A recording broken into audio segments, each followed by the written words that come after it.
Hey guys and welcome back to my channel. This is second part of what if Luffy ate the storm fruit and was the captain of the storm pirates. Before we begin, don't forget to like and subscribe for more amazing content, and also go and support the author, link in description. I want to see who this Roronoa Zoro is, and who knows, maybe I'll be able to recruit him into my crew, Luffy said as they walked through town. Kobe began pleading with Luffy to find someone else as soon as he said that. Luffy, seriously, you're insane if you think getting this guy to join you is the right thing to do, a terrified Kobe said. Luffy just spoke with an uncaring expression on his face. Well, since you said he's been captured, that means I can set him free, and whether he joins or not is up to him, Luffy explained as he approached one of the locals. Luffy turned to the man and inquired, are they really keeping that Zoro guy here? Everyone who was close enough to hear the question jumped back with a look of pure horror on their face the moment Zoro's name left his mouth. I'll take that as a yes, Luffy said before walking away, followed by Kobe and Nami. Perhaps we shouldn't mention the name Zoro here, Kobe said quietly to Luffy. Let's just go to the base. You said you wanted to be a marine, right? Luffy asked as they continued walking towards the marine base. Of course, I do, Luffy, Kobe said, but I don't feel ready just yet. From what I've heard, the man in charge of this base is named Captain Morgan. Everyone within hearing distance of Morgan's name jumped back and gave a horrified expression, similar to how Zoro's name elicited. Luffy and Nami's eyes narrowed as they watched this, and Luffy thought to himself. It appears this is one of those marine bases, Luffy reflected. Nami, on the other hand, found it strange. She didn't have a positive impression of Marines in general, but seeing people fearful was a bad sign, especially because it reminded her of her own village. Luffy looked over to Kobe, who had a puzzled expression on his face. He then turned to face Luffy and began speaking. I mean, I understand them being afraid of Zoro and all, but why a Marine captain? Kobe wondered. Before speaking, Luffy's face took on a more sympathetic expression as he looked at Kobe. You will learn that in the world we live in, you cannot believe everything you are told, you must be able to see the world for yourself and come to your own conclusions. Grandpa always said that not all pirates are bad, and not all Marines are good, he dislikes criminals, but he told me, sometimes a good man wears the suit of a criminal, and sometimes a criminal wears the suit of justice, Luffy said, quoting his grandfather. Remember Kobe, power can turn good people bad, Nami said, surprising Kobe, who looked like he didn't want to believe what had just been told to him. Nami had to agree with Luffy's point of view, and she wondered who his grandfather was to know so much about the world. Looking at Luffy, she remembered what he had said to her the night before. Which way do you want to go? Luffy inquired. The moon had risen in the sky, the only sound of the night being the sound of small waves crashing against the boat. Kobe was sleeping peacefully, Nami still awake, keeping her guard up despite knowing she couldn't do much against someone like Luffy. She simply said, I need to go to Orange Town, because she was stuck here and there was no harm in telling him, and she hadn't forgotten how Luffy had saved her life from the cannonball. Why? Let's just say I have to find something, Nami explained. You must be an expert navigator if you know where you're going. Luffy inquired, his hat in his right hand, his interest piqued. I'm not just any navigator, I'm the best, she nearly exclaimed before realizing Kobe was fast asleep.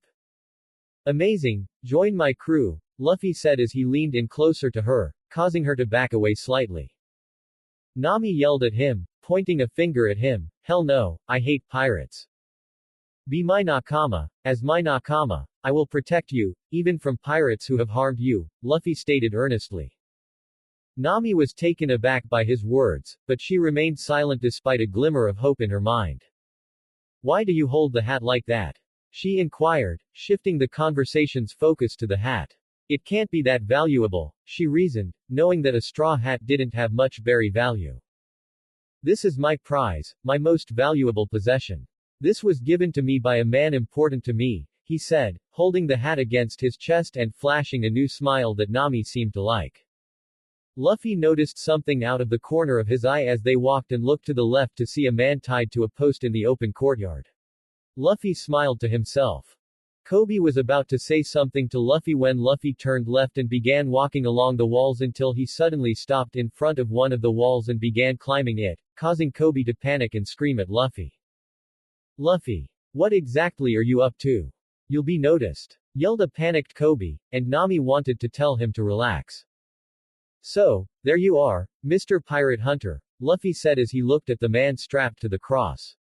Kobe turned pale and peered over the fence, hoping Luffy was mistaken for someone else, but one look at the man told Kobe he was the pirate hunter Roronoa Zoro. Nami had to admit that he appeared intimidating, but the way he was dressed, not to mention the fact that he was clearly tired and hungry, reminded Nami that one should not judge a person by their appearance, especially someone like Luffy. Zoro was a muscular young man of average height with lightly tanned skin and green hair, 3 identical gold earrings on his left earlobe, and a green bandana tied around his head. He wore black trousers tucked inside black boots, a plain white shirt with 3 undone buttons at the collar, and his green haramaki.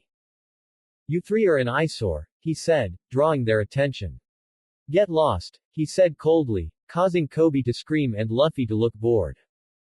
Kobe said to Luffy, Luffy, let us just get out of here, but he was ignored, and then the 3 of them heard something hit the side of the wall to their left. Luffy could only stare at the girl as he threw a rope over the wall and climbed over. The little girl then ran towards Zoro with a huge smile on her face. Despite not knowing Luffy for a long time, Nami remembered him saying that a pirate should help people in need, so Nami believed Luffy would not just stay put if the girl was truly in danger. The girl then approached Zoro, who did not appear pleased to see her. What are you doing here? Get lost, he said to the little girl in a harsh voice, trying to scare her, but she just smiled. I figured you were getting hungry by now. As she looked at Zoro, she said, so, I made you a couple of rice balls. Do you want to die, kid? Scram, he said to her, but she didn't seem to want to move an inch. However, you haven't eaten anything during your confinement. I never really made them before, she said as he held up 2 rice balls, but I did my best so I think they're fine, she said, trying to persuade Zoro to take the rice balls. Listen, kid, I don't want to eat. Now get lost and stop bothering me. Zoro yelled at the girl, and the little girl's smile vanished for the first time, replaced by a frown, just as she was about to say something. But, she started, but Zoro cut her off. Don't make me kick your behind, little girl. Nami was about to tell Zoro to be kinder to the girl when the gates of the marine base began to open and 3 figures could be seen entering. No one likes a bully, the man in the middle of 2 marines said, but you seem to be handling this well, Roronoa Zoro. Don't you think so? Kobe breathed a sigh of relief, knowing that the marines were on their way to save the girl, but Nami didn't like the way the one blonde was walking or looking at them. Looky here, some tasty rice balls, said the man in the middle as he snatched one of the little girl's rice balls. Luffy narrowed his eyes at the group that had just entered the base. No way. That's not for you. The little girl screamed at the man, biting down on the rice ball and making a disgusted face. Ah. It's far too sweet. There's a lot of sugar in it. You should add salt. The man screamed at the little girl, who looked as if her heart had been broken just moments before. But I thought it would taste better sweet, the little girl lamented, as the man snatched the other rice ball from her and tossed it on the floor, causing the little girl to cry. Kobe yelled at the jerks, they're marines, why they're acting like that. It appears that you have not read the notice that was posted today by my father. Anyone caught assisting a criminal in any way will be put to death, the man said, causing the little girl to flinch when he mentioned Morgan's name. He chuckled at her reaction before continuing, it seems even you know my father's name. So, he's Captain Morgan's son, Luffy muttered quietly enough for Kobe and Nami to hear. Nami took a close stance next to Kobe, while Luffy took a step back. Since you're only a little girl, you throw her over the fence, he said, smirking as he looked down at the paled girl. Nami and Kobe's eyes widened. But sir, she's only. Are you trying to disobey me? Do I need to call father? He yelled at the marine, who paused for a moment before gently grabbing the crying girl on his arm. Before throwing the girl over the fence, the marine whispered, just tuck into a ball, it should minimize the damage. Nami dashed after her, hoping to catch her before she was hurt.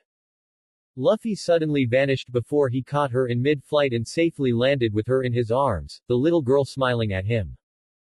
Kobe rushed over to Luffy and the little girl said, "Wow, thank you, mister. Why don't you take this little girl home with you, Kobe? There's something I need to do," Luffy said solemnly as he transformed into lightning and vanished. Nami, Kobe, and the girl all walked away, but the orange-haired girl couldn't help but admire Luffy's actions. Not all pirates are like that, she remembered his words and couldn't help but think that not all pirates were trash like that monster. When lightning struck the ground and the man who had been on the fence earlier appeared in the spot where the lightning had struck, Zoro, who was still tied to the cross, was startled, and all he could do was stare at the man with eyes the size of dinner plates. "How did you do that?" Zoro inquired, Luffy maintaining a solemn expression before grinning as usual as he spoke. "I ate a devil fruit," Luffy explained, and Zoro nodded to indicate that he understood. He had heard of devil fruits but had never believed they existed, and Zoro then gave Luffy a serious look before speaking. "So, what exactly are you looking for?" he inquired. "Do you want to be set free?" Luffy suggested. "I can easily do that, I won't need a knife or sword for that," but Zoro scoffed. "Take care of your own business," Zoro screamed, making Luffy sigh. "If you stay like this for a few more days, you'll starve, I'll come back later to ask again." "Wait, hold on," he said, drawing Luffy's attention to the situation, "could you pick that up for me?" he inquired, his gaze falling on the crushed rice balls on the ground, and Luffy looked at him as if he were insane. "Are you going to eat it?" "It's mostly mud," Luffy said as he bent down and picked up the squished rice ball, prompting Zoro to yell at him. "Shut up and hand it over to me. Now," he yelled, and Luffy picked up the muddy rice ball and fed it to him. After Zoro finished eating the muddy rice ball, he looked Luffy in the eyes and said, "Tell the little girl they were delicious." Luffy smiled at him, knowing Zoro would make an excellent nakama. Restaurant. Did he really eat it all? The girl beams with delight. "He did, Rika," Luffy confirmed with a nod. "He told me to tell you it was delicious, the best thing he'd ever eaten." "I don't get it," Kobe pondered as he sat next to Luffy at the bar. "Isn't he supposed to be some kind of monster?" "No. Big brother Zoro is really nice." Rika screamed right in his face, causing the pudgy Pinkett to jerk backwards from the young girl. "He had done nothing wrong. Then why is he chained?" Nami inquired from her seat on Luffy's opposite side. "It's because of me," Rika explained, her eyes welling up with tears. "That jerk Helmeppo had a wolf that he used to terrorize the town. It came here with him to Mom's restaurant and started scaring all the customers." She exclaimed angrily. "Before Big Brother Zoro sliced it up, it was about to attack me. Helmeppo, on the other hand, told him he'd have me and Mommy executed for it if he didn't make a deal with him." "That's terrible," exclaims Kobe. "Why aren't the Marines doing anything about it?" Nami exclaimed. "Everyone is afraid of him because he's Captain Morgan's son," Rika said, tears streaming down her face. "Big brother Zoro is starving out there because he saved me. Even while tied up, that stupid onion head punches and kicks Zoro.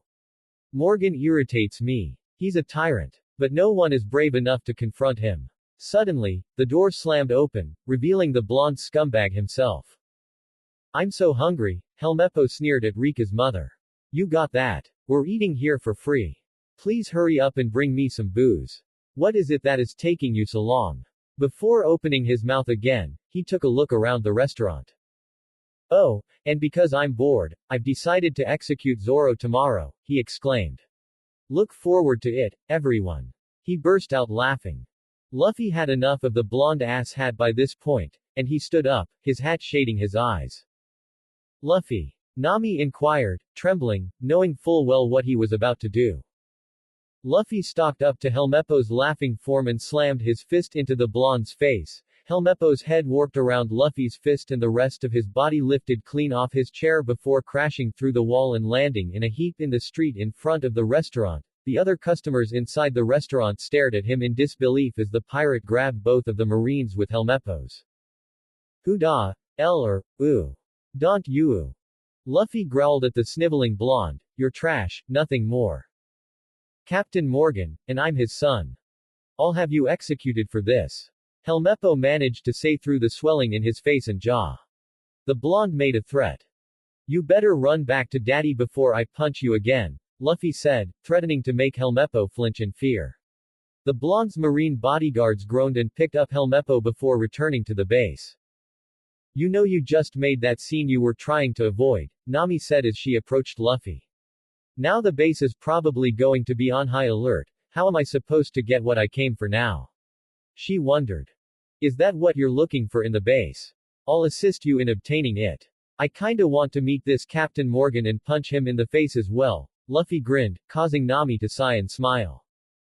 I'll hold you accountable. With a grin, Nami asked, just make a good distraction for me. Later. You again, what are you looking for? Zoro inquired, and Luffy began walking forward until he was only a few feet away before speaking.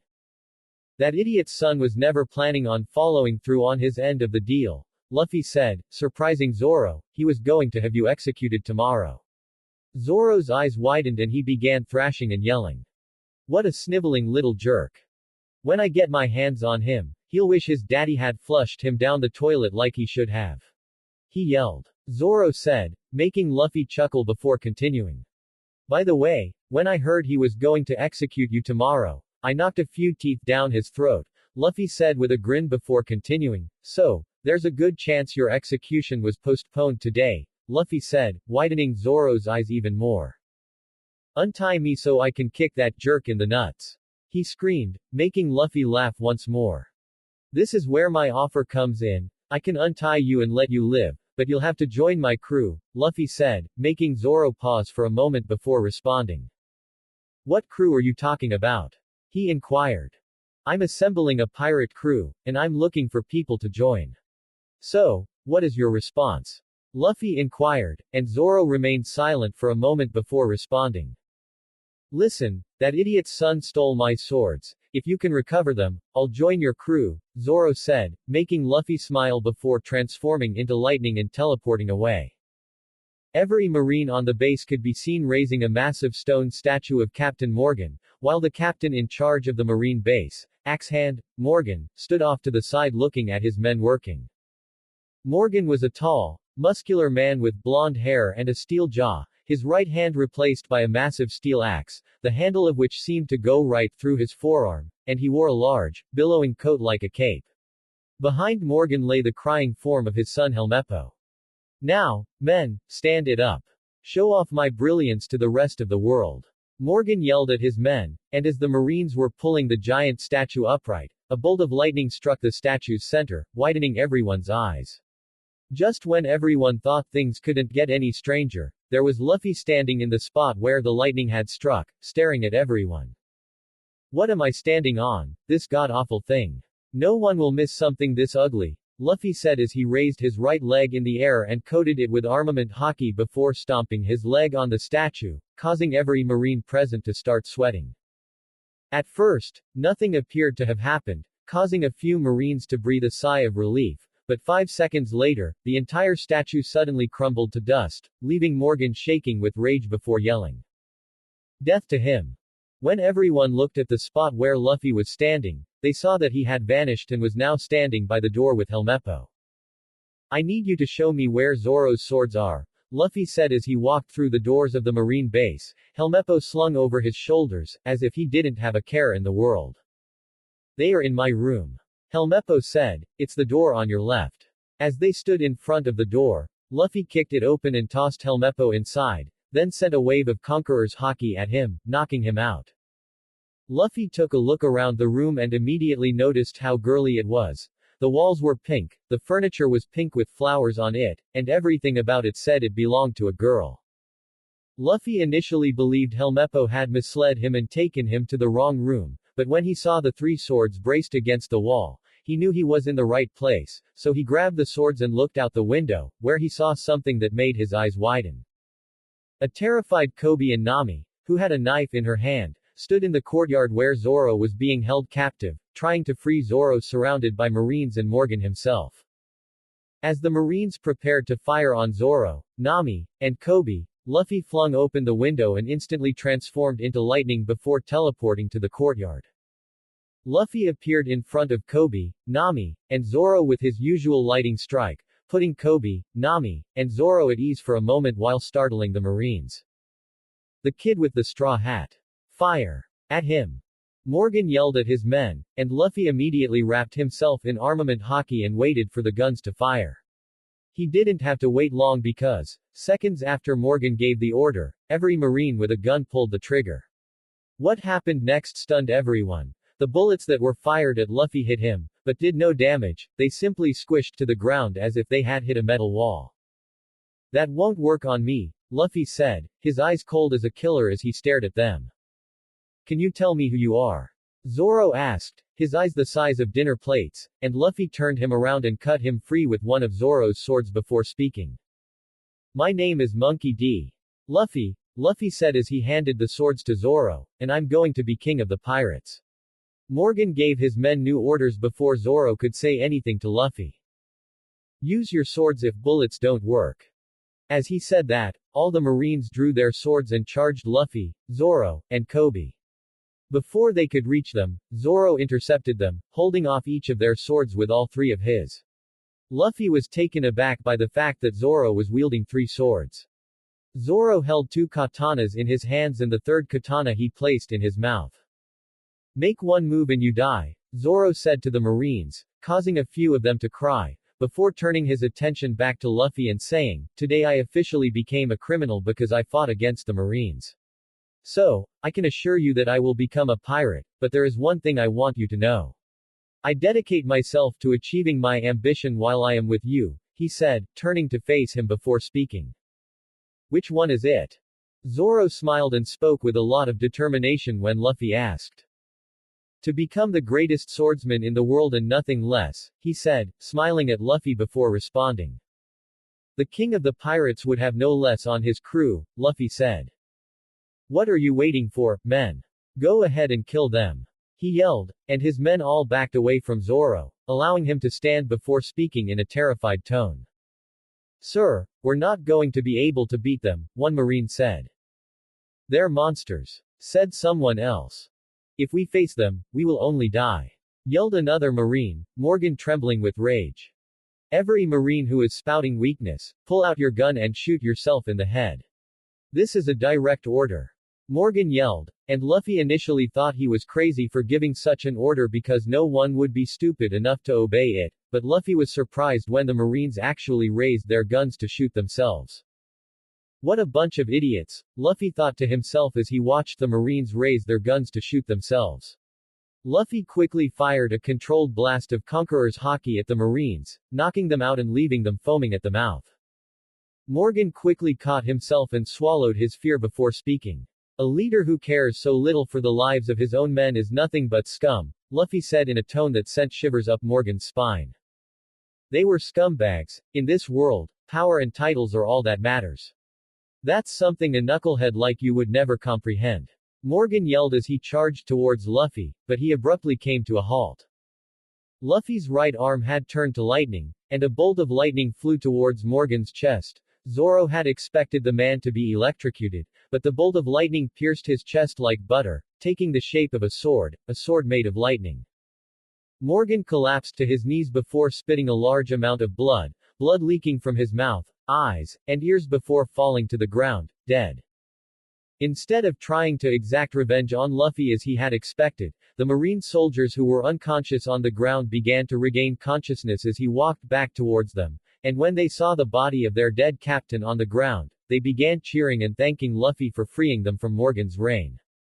It appears they were all afraid of Morgan before we showed up, Kobe said, drawing Luffy's attention. However, just as he was about to respond, he heard something hit the ground next to him, and when he turned to see what it was, he saw his first mate passed out on the ground. Well, we'd better get him some food, Luffy said as he picked up Zoro and slung him over his shoulder before heading to Rika's bar, closely followed by Nami, who was grinning at what Luffy had done, grateful that he had saved her life for the second time. Later. Oh my goodness, I'm stuffed. Having not eaten in 3 weeks, I was ready to munch down on my boots strap, Zoro said as he sat at the table with an empty plate in front of him, eliciting laughter from Rika, Nami, and her mother. Zoro then turned to Luffy and asked, "So, how many others have you gathered for this crew beside me?" Luffy couldn't help but smile at his first antics. "Mates." Zoro looked at Luffy as if he was insane when he replied, "Just you and maybe Nami. So you, the witch, and I constitute a pirate crew?" Zoro inquired. "Who are you referring to as a witch?" Nami shrieked with sharp teeth, but Zoro ignored her. "Don't worry, we'll have more members soon," says Luffy. A group of Marines entered the bar just as Zoro was about to say something, and looked at Luffy, who didn't seem bothered by their presence. "Hey, you guys over there, we heard you're pirates. Is there any truth to this rumor?" A Marine who Luffy assumed was the highest-ranking officer on the base said. Before taking a bite of meat, Luffy replied, "Yes, we are. We appreciate everything you did to save our town from that dreadful tyrant who terrorized us for so long, but now that we know you're pirates, we can't stand by and watch you do your thing. As a result, you and your crew will need to leave town immediately, and we will not report you to headquarters out of respect for what you have done," said the Marine, prompting protests outside. Luffy then raised his hand, commanding everyone to be quiet before speaking. "That's fine, everyone, we were planning on leaving anyway," Luffy said before reaching into his coat and pulling out a transponder snail, which he placed on the table before dialing a number. The snail rang for about 10 seconds before someone picked up. "Hello," a man on the other end of the transponder snail said, and Luffy replied with a smile. "Does this belong to Vice Admiral Garp?" Luffy said, widening the eyes of every Marine and civilian to the size of dinner plates. "This is him," he says. "Who is this person?" Garp inquired, and Luffy replied with a smile. "Your grandson," Luffy said, causing everyone's jaws to drop, which he chuckled at. Luffy. "You brat, how are you doing, have you started yet? Don't tell me your boat sank." Garp said, causing Luffy to roll his eyes and respond. "Anyway, I called because I knew you always wanted me to join the Marines," Luffy said with a smile that made Garp chuckle. "However, I found a replacement for you," Luffy said, his eyes widening as he looked at Kobe. "Oh, and who is this replacement, exactly?" Garp inquired, his interest piqued. "There's a kid named Kobe," Luffy said. "I think you'll like him. He's a little weak and a coward, but I think you'll like him." Garp sighed and replied after about 30 seconds of silence. "I'll take him, and just watch as he kicks your ass up and down the Grand Line when I'm done with him," Garp said, causing Luffy to chuckle. "He is in Shell's Town in the East Blue. By the way, Shell's Town is going to need a new Marine captain. I had to kick Morgan's ass, let's just say, he wore the wrong uniform," Luffy said. Everyone got confused except Nami, who understood the hidden meaning behind it. "Very well, Luffy," said a growl on the other end of the line. "Well, Gramps, I've got to go. I'm sure we'll run into each other soon, so until then," Luffy said, making Garm laugh.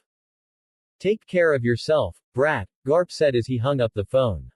Luffy stood up and walked over to Kobe, placing the snail back in his coat. "You can fulfill your dream now," Luffy said, turning to Zoro and Nami and saying, "Get your things, we are leaving." Zoro grabbed his swords and stood up to leave. Nami didn't have anything to carry since they were safe back at the boat. Luffy then turned to the Marines and said, "Take care of Kobe until my grandfather shows up, will ya?" As he, Nami, and Zoro began walking out the door. The Marines could only nod in agreement, and Zoro was dissatisfied with the boat. "Well, Captain, where do we go from here?" As he sat his swords down in the boat, Zoro inquired.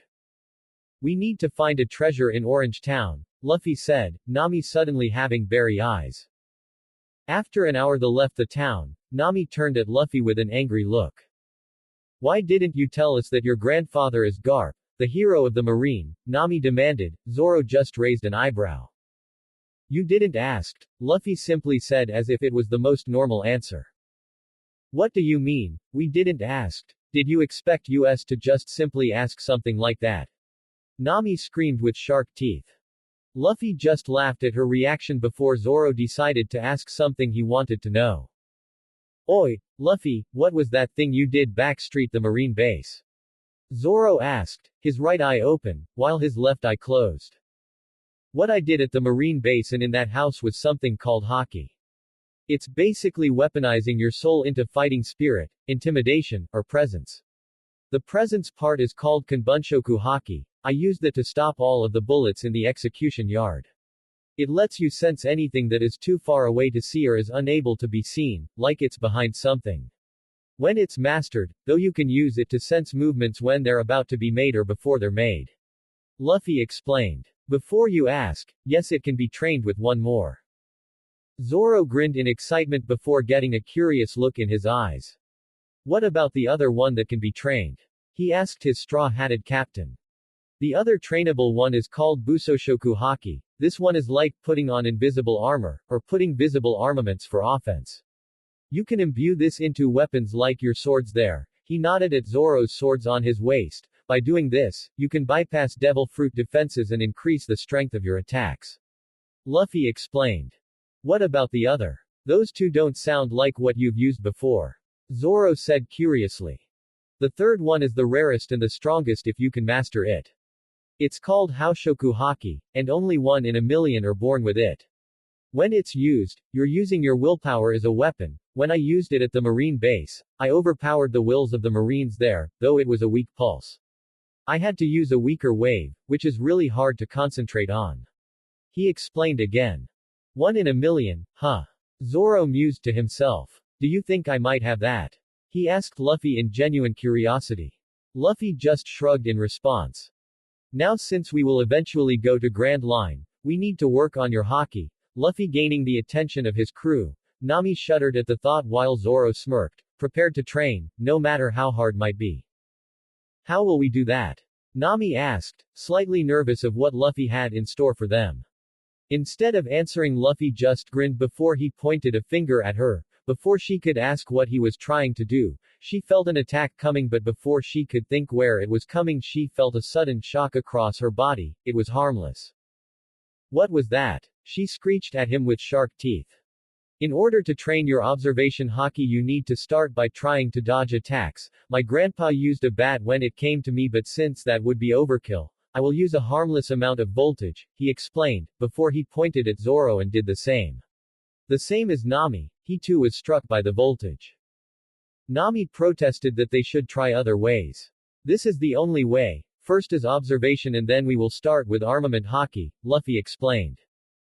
That day Luffy enjoyed the whole day shocking his nakama. Nami was sure he was doing this on purpose, and secretly enjoying this more than he should. But soon, their practice showed advance, by Nami finally dodging her first attack, and third attack in case of Zoro. That's my nakama. Tomorrow we will start armament haki, and then spend each day training both observation and armament, Luffy stated, grinning proudly at his nakama. Zoro smirked. He was looking forward to training his armament, while Nami was breathing heavily but still felt a tingle of pride that she was finally able to dodge one attack.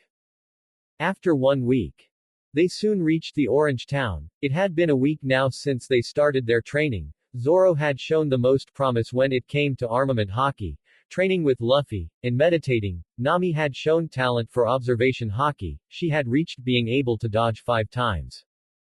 Once they reached the town, the trio noticed immediately the lack of people around them. It looked almost like a ghost town. Nami knew what could have caused this. I heard Buggy the Clown is here, do you think he?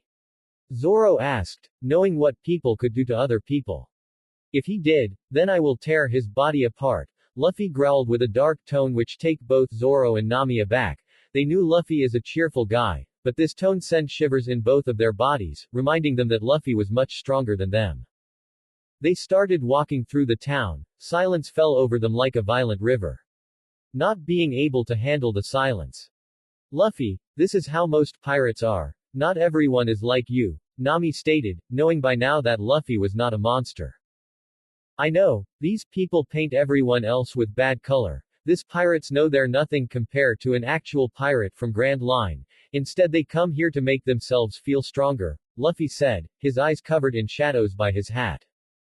Zoro nodded in understanding. He had hunted down many pirates, and had seen all kinds of things. Suddenly a huge explosion happened just in front of them, completely destroying several houses right in front of them. Nami's eyes widened at what just happened in front of them, not noticing that Luffy had pushed both her and Zoro a few feet away from him. I will crush him, Luffy growled, marching forward. Soon they reached a shop. With a dog standing in front of the store, Luffy noticed the small wounds around his little body. Hey doggy, why are you guarding this cool store? Luffy asked, expecting a bark back. I'm guarding my treasure, the dog told Luffy. Luffy was shocked he could understand him but rolled with it, determining it a mystery power. Why is it your treasure? Luffy asked in thought, but Bottle answered the question without knowing. That's Chow Chow, he was told to guard this store by his master. But he died but he won't abandon it, is his treasure and the most important thing for him. The chief said, sitting cross-legged on the ground. Nami asked the man where the others were. He told them that they were in a safe place. The memories are the only thing I have left. Chow Chow told Luffy through the mystery power. I've tried to tell him, I've even offered for him to stay at my house but he won't listen, he said and then sighed. You are right, he doesn't want to abandon his treasure. When we lose someone important, memories are the only thing we have left, to keep them alive in our hearts, Luffy said. Nami smiled at Luffy, almost feeling tears in her eyes, her own mother in her mind. She had seen that Luffy was someone to somehow respect. Unlike that monster, Luffy was a different man. Zoro nodded at Luffy's words, having his own memories of a certain dear friend. The chief nodded as well and opened his mouth to ask something, but suddenly a house exploded, and a big purple lion stepped through the rubble. Richie. Eat fast, and today we will burn this old store. Moji said, and the lion that was named Richie made a happy sound. No. I won't let him. Chow Chow said, and Luffy watched while he got into a defensive stance in front of the store and started barking loudly. Richie ignored the barking and continued towards the food store. Chow Chow tried to attack but was hit aside by Richie, who was about to pounce on the store. I'll protect the store for you, Luffy said through the mystery power and then let out a wave of Conqueror's Haki, focusing it all on Richie, who was instantly unconscious. You bastard! What did you do to Richie? Moji yelled, moving away from the unconscious Richie and pulling a whip out. Luffy grabbed his whip, his face serious, and all cheerful face was gone. This is his treasure, you knew that and you kept stealing and now wanting to destroy it, Luffy growled. Before the man could utter a word, his eyes went white and spit out saliva. A fist had connected to his chest, but then a wind wave went through his body before coming out through his back. Moji felt all his inside screaming in pain, almost as if someone just punched his organs. This time he spit out blood before falling on his knees and his face on the dirt. Zoro spoke nothing of it, and neither did Nami, who actually supported what Luffy did. We are going to Buggy, it's time for a fight, Luffy stated. Zoro smirked, ready to fight. Later. The Buggy Pirates could only be to blame for the noise and music emanating from the big pub. The pirates seemed to be still rejoicing over their seizure of Orange Town. Luffy was perplexed as to why they felt the need to rip the village apart piece by piece. While bounty hunting, Zoro had met his fair share of nasty pirates, thus the Buggy Pirates' actions didn't surprise him. Nami could only clench her teeth after seeing such indiscriminate damage every time Arlong lost his cool and raised a town on one of the Konami Islands. Look at them, they're celebrating wrecking people's lives by partying. Nami grumbled as she turned to face Luffy. All of their wealth is now mine. When I'm done, they won't have a single berry left.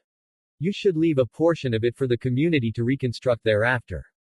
Luffy answered, his gaze fixed on the tavern's roof, where the celebration was taking place. Nami paused for a bit, thinking before nodding. Luffy was correct. These individuals would at the very least want some financial assistance in order to reconstruct their houses. In the, not a scumbag pirate, category, give Luffy another point. Sure, I'm not going to take it all. When you're done with them, I'll see you too. Nami turned to walk away with a nod. Huh. No, you must also fight. With his trademark smile, Luffy said. Nami's eyes widened before she shook her head gently. If you want to improve your Haki, you'll need to practice. It'll be best to begin with weak opponents like this rather than trying to earn experience versus Grand Line pirates. But. Nami stumbled over her words, trying to think of reasons why this was a poor idea. She wasn't quite ready for frontline combat yet. Luffy had just recently begun teaching her Haki. She had to concentrate quite hard simply to achieve the tiniest of results from her observation. But I'm not a strong fighter. Just a few days ago, I was a thief. She spoke a jumble of words. Relax. I'm not going to let you be injured. Luffy put his hand on her shoulder and grinned. I'll keep my word. If it seems that you are in over your head, I will intervene. Besides, you're a natural with the crew. I doubt most of these men have even a fraction of your expertise. I'm all right, she says. Nami grumbled, but she couldn't help but feel a surge of pride when Luffy praised her abilities. As she gathered her team and prepared herself, a faint grin appeared on her face. Shishishi, let's attract their attention, says Luffy laughed before lifting his palm and unleashing a bolt of lightning, which was immediately followed by a deafening boom. The roof's edge burst, scattering debris over the rooftop. For a brief while, the buggy pirates were in a state of perplexed fear until their captain walked out of a tent and shouted at them to calm down. Blue hair, an orange captain's hat and coat, a red and white striped shirt, light green slacks, and sharp clown shoes characterized the guy. The huge bright red nose on his face was his most distinguishing characteristic. Who the heck are these flamboyant scumbags? Staring down at the group on the street, the captain screamed fiercely. Who told you those colors were meant to go together? Nami frowned at the man's garb, which clashed so badly. These flashy nobodies show up and wreck my get-together. Then they make fun of my attire in front of my face. I'm so enraged that I can't even talk. As he tightened his fists, the clown's expression was filled with rage. How about I go down there and give these idiots a lesson, Captain? A tall, dark-haired guy inquired. He didn't have a shirt on and was dressed in white jeans and sneakers. However, he wore a huge, long white and blue checkered scarf over his neck. Hey, you knucklehead. Bring your obnoxious red nose down here so I may squish it. Before Buggy could speak to his subordinate, Luffy screamed out. Everyone in Buggy's team was immediately wide-eyed, and perspiration started to trickle down their cheeks. For a little minute, Buggy shook, his jaw clenched so tightly that you could practically hear his teeth grinding. It's time to fire the Buggy ball. Fire! Buggy screamed a rictus of wrath from his face. On the edge of the rooftop, a cannon was wheeled over and directed towards Luffy. It went off with a tremendous bang a split second later. Luffy! Please get out of the way. Nami screamed for help as she dived for safety. She knew he could throw a cannonball, but this looked like a much larger and dangerous cannon, while Zoro gazed in bewilderment at his leader. Was it because Luffy was a storm person that he planned to take the shot? Cannonball. Luffy chuckled as he plucked the red metal ball from the air with his palm. Do you believe this insignificant object will do anything? For training, my grandfather hurled boulders bigger than this at me. He also tossed them much quicker. Here's your chance to get it back. Luffy grinned and launched the scarlet cannonball back at the buggy pirates with a hard pitch. The explosion was considerably louder than the one they had heard earlier when they met Chow Chow and Boodle. The explosion caused the whole bar to collapse, leaving a mass of splintered wood and stone in its wake. You stupid, Luffy. Nami screamed as she encircled his neck with her hands and began shaking him back and forth in an effort to choke him. What if the treasure map was up there? Shishishi, Nami, please accept my apologies. The feminine hands wrapping around Luffy's neck made no difference to him. Nami shook him even harder in response to his laughing. You know, I guess I'm going to trust you until you prove me wrong every time you claim you can achieve anything that seems impossible. As he watched the smoke begin to disperse from the ruins, Zoro grinned. Nami, you'll take the stage first. I don't believe I annihilated them all with my own cannonball. Luffy said as he deftly wriggled out from her clutches. Are you certain I have to fight? Nami gasped and smirked wickedly as an idea occurred to her. She walked up to the storm man with a perceptible swing to her hips. She bowed at the waist once she was squarely in front of him. Even though it showed off her form wonderfully, she knew her white and blue top was conservative. But she was also aware that the neckline was low enough to provide a tempting glimpse of her attractive, full breasts, in her opinion. More than one fool had been stolen of his money because of a nice glimpse of her wonderful cleavage. You know, if you just let me go steal them, I may be able to convince you to purchase some nice meat. Knowing Luffy's weakness for his favorite sort of cuisine, she exhaled teasingly. Without practice, you won't grow any stronger. Without practice, your observation will not improve. Nami pouted as Luffy said with a raised eyebrow, before she caught the short glimpse he'd taken at her cleavage. She'd feel like she'd won at least a tiny triumph if she could find out what was causing the small bit of drool on the side of his lips, her or the promise of meat. Look at these flamboyant punks, behaving as if they don't fear us. Buggy was using his disembodied hands to prop up two of his charred crew members.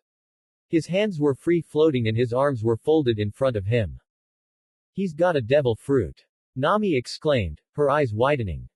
What in the world are you doing, you scumbags? Luffy screamed violently at the top of his lungs. How did you manage to employ your nakama as shields in that manner? Both elder pirates turned their backs on the adolescent with the straw hat. Captain Buggy, this is the most humiliating experience our crew has ever had. The black-haired guy was using another crewmate, a fairly big one, as a shield in front of him. The remainder of the crew, who weren't knocked down, yelled in unison as they all drew different weapons, including clubs, swords, knives, and even a few firearms. The pirates dressed as clowns hoisted their guns in the air and roared war yells. The buggy pirates enraged Luffy. He was tempted to just kill them all with a single bolt of lightning, or perhaps use pressure point on them, but he knew Nami would benefit from the experience. His navigator needed to understand that she could be as powerful as she desired. Luffy was certain that she could defeat these scumbags, and he promised to keep an eye on her battle even if she faltered. Don't worry, Nami, if you can't handle it, I'll step in. I'm not going to let them damage you. Luffy chuckled. Consider what you'll get after we're done. The majority of their wealth will be yours. Shishishi. Nami's eyes glowed, and Luffy swears they resembled berry symbols for a brief period. What do you mean, you dazzling thief? You stole our treasure. With his eyes popping out of his skull, Buggy shouted. The pirates surged forward with a yell, and Nami strengthened her senses as much as she could. She sprang forward and swung her staff at the nearest pirate, feeling the unmistakable expansion of her awareness that comes with her observation activation. Nami's staff crashed into the man's ankle, knocking him out. The subsequent loud crunch suggested that it was most likely shattered. She lashed the guy across the face with a turn to avoid another pirate trying to knife her from behind, sending blood flying and causing him to lose teeth. This isn't as difficult as I had anticipated. Nami thought to herself as she plunged her stick directly into the crotch of another pirate. Before losing consciousness, the guy collapsed with a loud squeal. Nami took 2 steps back as a club slammed into the ground where she'd been standing when she became aware of someone coming from her blind zone. Her staff slammed into the back of the man's skull, knocking him unconscious and laying him down next to his crewmate. These men are nothing in comparison to Luffy's abilities. As she smashed a pirate's blade out of his hand with her staff before flipping the end upwards and smacking him in the jaw, she reflected. A short flaw in her newly gained observation allowed a pirate to approach her, and she staggered backwards to escape being gutted by the knife. Her staff caught the guy in the ribs with a twist of her body. The pirate wheezed loudly as the wind was knocked out of his lungs after the harsh thwack. The pirate was blinded by darkness as Nami smacked him in the head as hard as she could. Nami instantly turned after hearing multiple guns cocked behind her. With their guns pointed on her figure, 4 pirates scowled at her. Nami realized she'd become smug and had let her observation wane with a scowl. Die. As they all rushed to shoot the orangutan, one of the pirates roared. For a brief instant, 4 bursts of dazzling light cast dots over Nami's eyesight. All 4 pirates were on the ground with red eyes, almost like blood. She grinned as she turned to face Luffy, who was wearing a straw hat and his hands spread towards the downed pirates. Thank you, Luffy. Nami grinned as she returned her attention to the remaining pirates and rushed them. The first swung his club horizontally, only for Nami to turn around and smack him across the temple in the opposite direction of his swing. The last 2 attempted to assault her with their own clubs, yelling war cries. Nami took a couple steps back before springing to the side and slamming her staff into the first pirate's knee. The guy collapsed on the ground, wailing in agony as his leg was severed at an awkward angle. The last pirate became enraged and swung his club at Nami's head. Nami avoided the makeshift missile with a huff and closed in on the pirate. A powerful strike to the man's stomach knocked him unconscious and caused him to puke all over the floor. Yuck. Nami frowned as she sprang away from the vomit. You're a scumbag. I'll make you pay for causing damage to my team. A roar erupted behind Nami. She turned to look, her eyes widening in dread as she saw the dark-haired guy charging towards her with his sword drawn and ready to murder. She attempted to move, but she knew she wouldn't be able to do it quickly enough. In her head, she closed her eyes and apologized to her sister for failing to rescue Kokoyashi from Arlong. Nami opened her eyes and smiled in relief as she heard the sound of metal colliding with metal.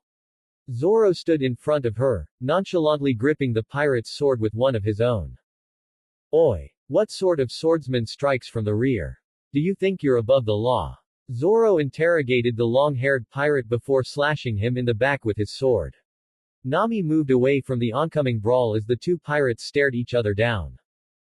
Nami, it was fantastic. I told you you'd be able to accomplish it. Luffy guffawed as he put his arms around her waist from behind and celebrated by spinning her around. Nami threw out a startled gasp before comprehending what had happened and quietly chuckling. Thank you, Luffy, says Nami.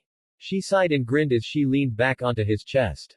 The battle with the pirates hadn't lasted long, but she wasn't accustomed to facing big numbers of people on her alone. Luffy didn't seem to mind being used as a resting post, merely holding Nami and watching Zoro battle. Nami didn't want to admit it out loud, feeling Luffy's defiant abs on her hands, his strength, she quite liked the feeling. You're Roronoa Zoro! Exclaims the pirate. As he examined the green-haired guy, the black-haired man shouted. They all eventually observed that this stranger was, indeed, riding a unicycle. My name is Kabaji, and I'm the Buggy Pirates' chief of staff.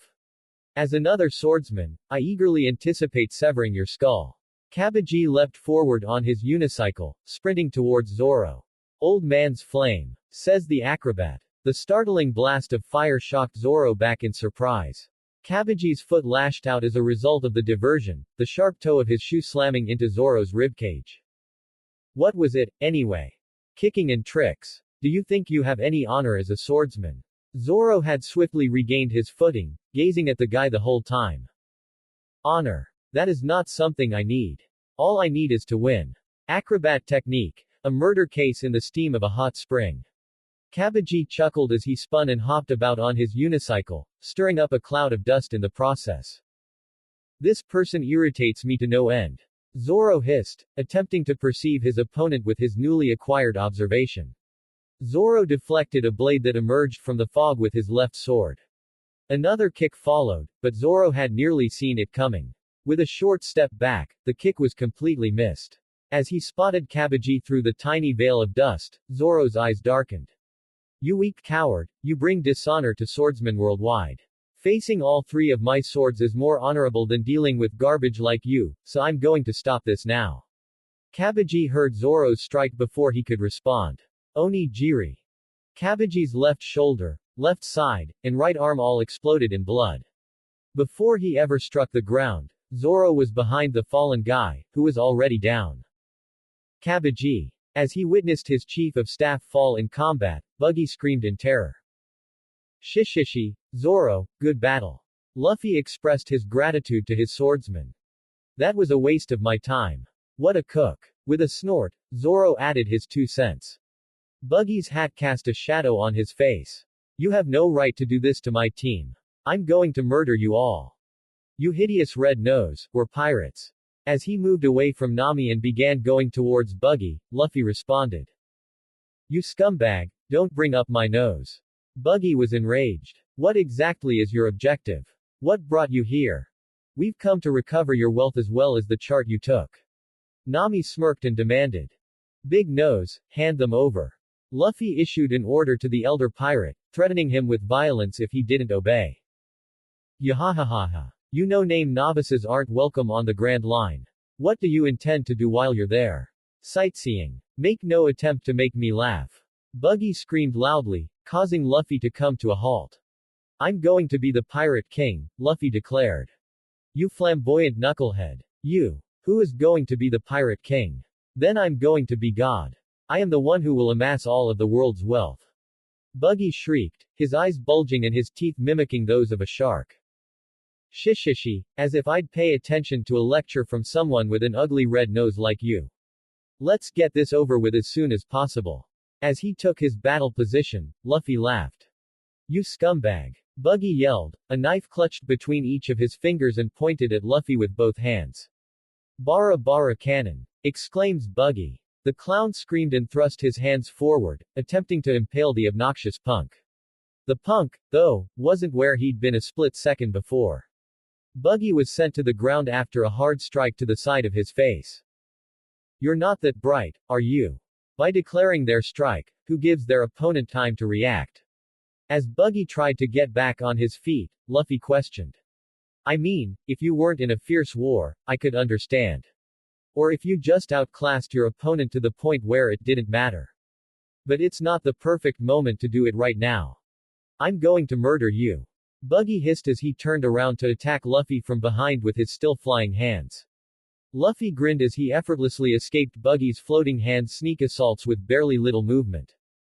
Buggy came out in a flop sweat as he saw Luffy dodge in a technique he was accustomed to from his time on board the Oro Jackson.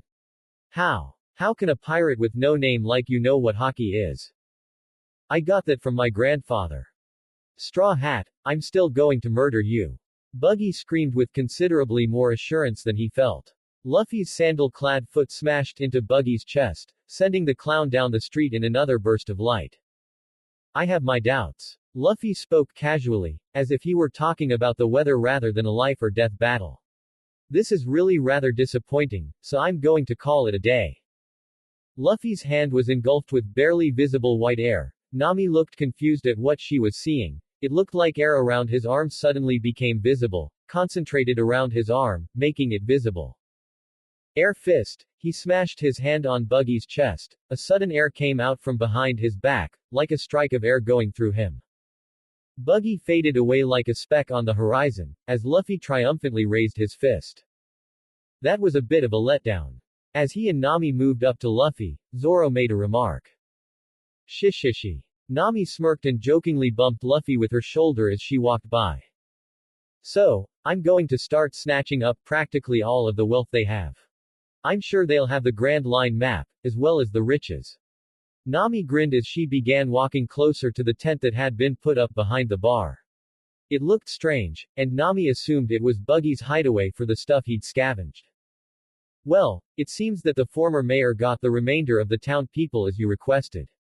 Zoro gave a friendly gesture to the oncoming crowd. When Luffy peered over, he saw Boodle and Chow Chow's figures guiding the gathering towards them. Do you think they'll offer us food in exchange for Buggy? Luffy inquired, his stomach grumbling in accord with the statement. Nami was correct. You can't stop eating. With a shake of his head, Zoro groaned. While he wouldn't really deny a good drink right now. It had been a few days since they left Orange Town. Luffy trained them every day without mercy. According to him, they were still very far to fight against big enemies like a Yonko and others. It was better to be safe than sorry. At this point, Nami wasn't complaining anymore. She didn't try to say that she was tired. Not that trick even worked, to begin with. Nami checked the weather and smiled at seeing it was a sunny day. She and Zoro had just finished their training for today. Well, more like she finished. Zoro was still training with Luffy, mostly for his armament hockey. Nami hadn't said out loud, but she had seen the progress she was making. She knew she was still far away from Luffy's level, but better this than nothing. Looking behind her, she saw Luffy dodging Zoro's attacks with a blindfold around his eyes and just laughing every time he heard Zoro growling. Nami giggled at the image and thought back at what Luffy told her the night after he defeated Buggy. Nami kept staring at the night sky, the full moon clear, illuminating the darkness around them. Nami knew she was close, almost there, she told herself. Soon her family could be free, and perhaps after that, she could. What are you doing still awake, Nami? She suddenly heard a voice. Turning behind, she saw Luffy with a plate full of meat in his right hand. Just thinking, Luffy, she spoke with a low tone. From the look her captain gave her, she knew he didn't really believe her. What about you? You can't sleep? She asked, trying to change the conversation from her to him. She leaned against the balcony's railing. I was hungry, so my stomach woke me up, he said with a grin before taking a bite. Nami rolled her eyes. Sometimes Luffy could act like a child. Silence took over them. Nami prepared to go back to her bed, but Luffy looked into her eyes. I know you're not telling me something. You know you're my nakama. As one, I will walk through hell just to help you, in whatever you might need. Luffy spoke with determination, his voice sincere, speaking no lies. Nami swallowed a breath. She felt guilt in her chest. She didn't know why, but she felt horrible. She bit her lips, wanting to tell Luffy, to tell him everything, but I appreciate it, Luffy, perhaps I will tell you, very soon. She finally spoke. Luffy accepted the answer and grinned and nodded his head. Now, Nami felt she was being unfair to her nakama and captain. She knew Luffy was strong. Luffy defeated the likes of Buggy as if he was a kid, and looking at them now, seeing Luffy dodging the attacks of Zoro as if Zoro was someone who was using a sword for the first time in his life. She silently swore to tell Luffy soon. He was not like the other pirates. He was a kind one, someone she could trust and call captain, and maybe something more. Soon Zoro and Luffy stopped training. Zoro was sweating bullets while Luffy was just relaxing without his shirt on. Nami again found herself distracted by his muscles. They looked quite nice. She felt her hands wanting to go there and touch his chest. It made her feel something she hadn't felt before, like a burning fire on her stomach. An island. I see an island. Maybe there's a meat store there. Set course for that island. The interruption served to cease Nami's growing naughty thoughts. The boats scraped against wet sand, and the budding Straw Hat crew stepped onto terra firma. Luffy grinned and examined the surroundings as Nami consulted her maps to find info on the island, and Zoro stretched. Someone's watching us, Luffy suddenly stated. This put both Nami and Zoro on guard. Zoro put his hand on the pommel of his sword. They got their answer when pirate flags tied to sticks rose up all across the bushes at the top of the cliff face, and projectiles suddenly erupted against the sand at Luffy's feet. Out of nowhere, a man appeared at an outcropping halfway down the cliff. A green bandana slightly tamed his bushy black hair. He wore brown overalls, yellowish boots, and had a bag slung over one shoulder. His most prominent feature was his thin, 3-inch nose. Halt! He yelled out in a vaguely overdramatic fashion. If you're planning on taking over this island, forget about it. I'm the captain of the pirate crew that rules the village. Men and children adore me as Captain Usopp. Leave right now, or my 80 million men will crush you all. This was all said in a tone that practically screamed, liar. Please, he's obviously lying. If you're going to lie, make it believable. Usopp gave a jerk, as if honestly surprised that she'd seen through it, before resuming his extravagant tone, shouting, 80 million might be an exaggeration, but my men are more than a match for you. Nami gave a little grin, asking, you mean all 3 of them? At her words, 3 kids with oddly shaped heads popped out of the bushes and started running away, screaming all the while. Usopp was now thoroughly deflated, but he seemed to muster some kind of desperate courage. He pulled out a slingshot and a pachinko before lining up with Luffy, who had his hat shading his eyes. Alright, I lied about all that. But, you still can't come here. As you saw, my skills with the slingshot are greater than that of a pistol. I can't allow you to pass, my honor won't allow it. That's why people call me Usopp, the Proud. As if to contradict his words, Usopp's entire body was trembling with fear. His aim remained steady, however. Luffy grinned. He liked this guy. It was time to test his character. Risk your life, Luffy said, drawing confusion from his crew and Usopp. With that shot, you will risk your life, Luffy repeated, looking up to stare at Usopp. This isn't a kid's game. With those words, Luffy brought his haki to the surface, not actively using it, just shaping it into a kind of vibe that wouldn't be agreeable with the faint of heart. Zoro was unaffected, being pretty tolerant of Luffy's haki, though Nami seemed a tad sweaty. Usopp, at the other extreme, went into near convulsions of fear. Luffy's eyes never wavered from his stare.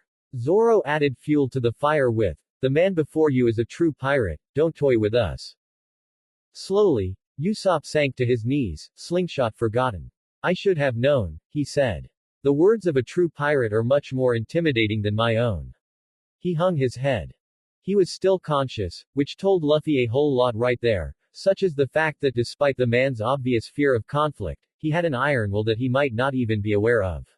Luffy grinned. He and Zoro exchanged glances before bursting out laughing, eliciting a small smile from Nami and a look of confusion from Usopp. When Luffy was in control again, he yelled up at Usopp, "Oi, isn't your dad Usopp? I used to know him. Let's talk over food." The words were such a surprise that Usopp fell from her perch to collide with the ground. However, he picked himself up without difficulty, looked the crew up and down as if trying to decide something before he started grinning and laughing as some switch had flipped on his personality. In a much more jovial mood, he led the three of them up the trail to a small village, where he proceeded to treat them at a restaurant. Along the way, Luffy noted the glares of mixed annoyance and weary tolerance thrown Usopp's way. It was obvious even to him that Usopp's lying was a big thorn in everyone's side, but they were so used to it that they'd grown comfortable in the habit. Still, one day they might snap. Luffy noted this out of the corner of his eye, more concerned with the heavenly smell of cooked meat under his nose as he enjoyed the meal Usopp had bought for them. "So, you knew my dad?" Usopp asked, waiting until the odd pirate crew had started with their meal. Luffy nodded vigorously, simultaneously consuming meat and apples at a rate that would make a lesser man sick. "Yeah, he was on Shank's crew when they were based at my village," Luffy said, taking a break in his feasting. "Your dad was a pretty cool guy. He was the best marksman ever. He once shot the wings off a fly while I watched. He was also always talking about his son, saying how he wished he could be with him." Luffy grinned wildly. "I heard so much about you growing up, Usopp. My ears practically fell off." Usopp grinned insanely as if Luffy had just given him the best news of his life. "My father talked about me, you say? Bragged, even." Luffy nodded, returning to his food for a while. Usopp seemed to be on an endorphin high for a little.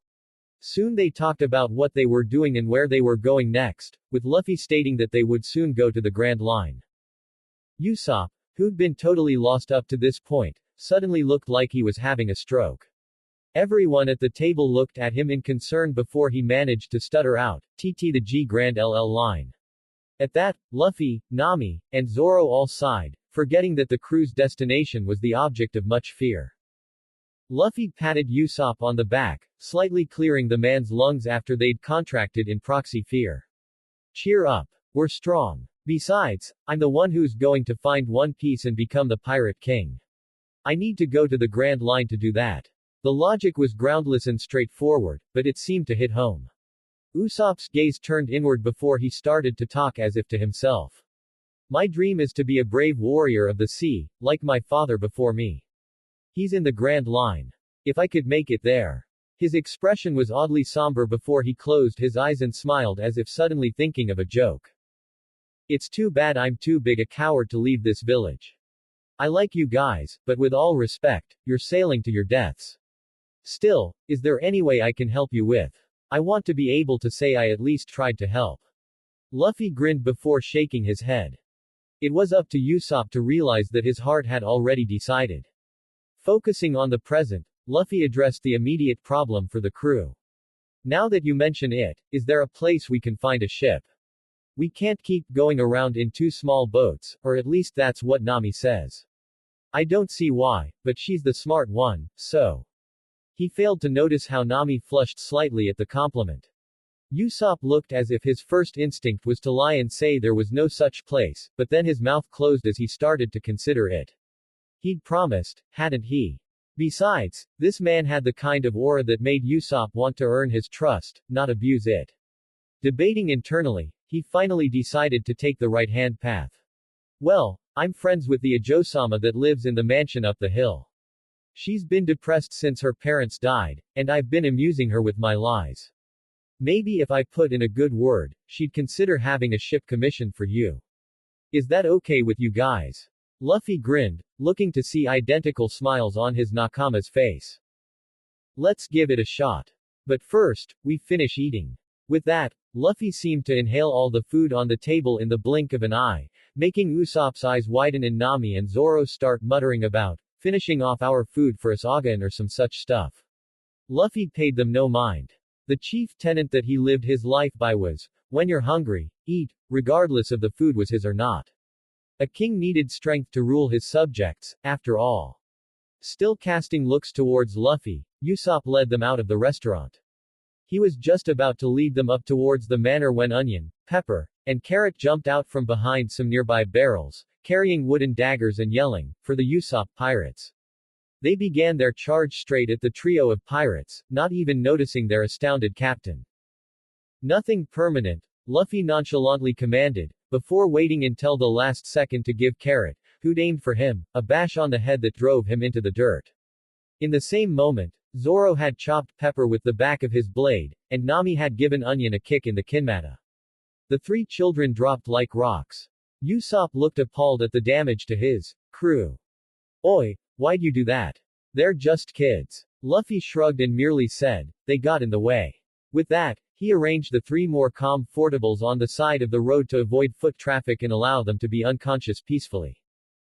Usopp glowered for a second before sighing in defeat and continuing with the journey up the hill. As they neared the estate, Usopp maneuvered them away from the foreboding bodyguards, leading them towards an unassuming hedge that was actually as sturdy a wall as the steel grate at the main entrance. With a knowing smirk, Usopp grabbed a square section of the hedge, revealing it to be a secret door. Holding a finger to his lips, Usopp snuck in through the hole, leaving the crew to follow in behind him. Luffy took one look and went, "Wow, this girl's living it up. This place is huge." Quick as lightning, Luffy's mouth was covered by Usopp's hand. "Shish." The marksman hissed before letting Luffy go. The pirate captain pouted but kept his silence. Usopp, with stealth worthy of Nami's operations, made his way to a tree near the south wall, where he proceeded to climb up and knock on the nearby window. A fair woman with fair hair and pale skin answered the door, a joyful expression on her face. "Usopp-kun. You're here. What story are you going to tell me today?" Usopp grinned, blushing faintly, and said, "Well, there was the time I was 5 when I fought off a giant goldfish, but I have something to ask you first, Kaya." At her confused expression, Usopp indicated Luffy and the gang at the base of the tree. "These guys are pirates that came to bask in the glory of Captain Usopp's presence, but they're in need of a ship. Being the proud and merciful captain that I am, I decided to help them. I was wondering if you might not mind lending them a ship." Kaya paused before regarding the crew. She noted Zoro's calm stance, Nami's confident air, and the sparkle in Luffy's eyes. A grin spread across her features. Kaya was a good judge of character. She opened her mouth to voice her approval but was interrupted by the harsh cry of, "Halt." Everyone turned to look at an approaching man. He wore a fine tuxedo, oddly striped shoes, and wore slightly loose glasses over his sharp eyes, his dark hair immaculately combed. He possessed an intimidating air and made Usopp visibly start to panic. The man stopped a few yards away from the motley crew, looking up at them and saying, "You have no business here. Please leave before I am forced to call the bodyguards." He fixed his glasses with an odd motion of his wrist, not using his fingers at all. Luffy felt something off about the man. Call it King's intuition, but Luffy suspected that this man was more than he appeared. Kaya spoke up with, "Please, Kurohadol, don't mind them. They're friends of Usopp-kun, and they wanted to ask me," before she was cut off. "Please, Kaya Ajo-sama, don't defend them. They're obviously ruffians, and they don't belong." The crew's eyes narrowed at the insult, and Luffy started to ominously crack his knuckles. Kurohadol ignored them. "Is that Usopp-kun up there?" the caretaker asked, making Usopp jump. "I've heard quite a lot about you around the village. They say that you lie and make everyone's life difficult. I guess that's what one should expect since you're the son of the low-class pirate." A contemptuous sneer materialized on Kurohadol's face.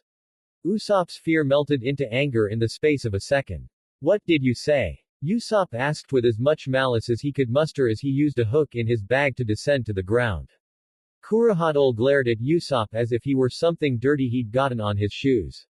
"Your father abandoned your mother and yourself so that he could spend his life pirating. He's a low-class thief and nothing more." Usopp began to see red. "Kurohadol, stop this," Kaya yelled, seeing Usopp angry. Kurohadol continued on with, "And it shows. You spend your days lying to the village and worming yourself into Arajo-sama's life. What is it a low-life like you wants from Arajo-sama? Is it money? How much do you want?" The sound of flesh smacking flesh filled the air. Usopp was so angry he'd socked Kurohadol right across the face, an expression of undeniable rage on his face. The caretaker clutched his cheek from his position on the ground and cried, "You see that? I upset him, and he immediately turned violent. Such a dangerous person shouldn't be near the Ajosama." "Shut up." Usopp yelled back at him with such force that even Luffy was stunned. "You're calling my dad a low-life.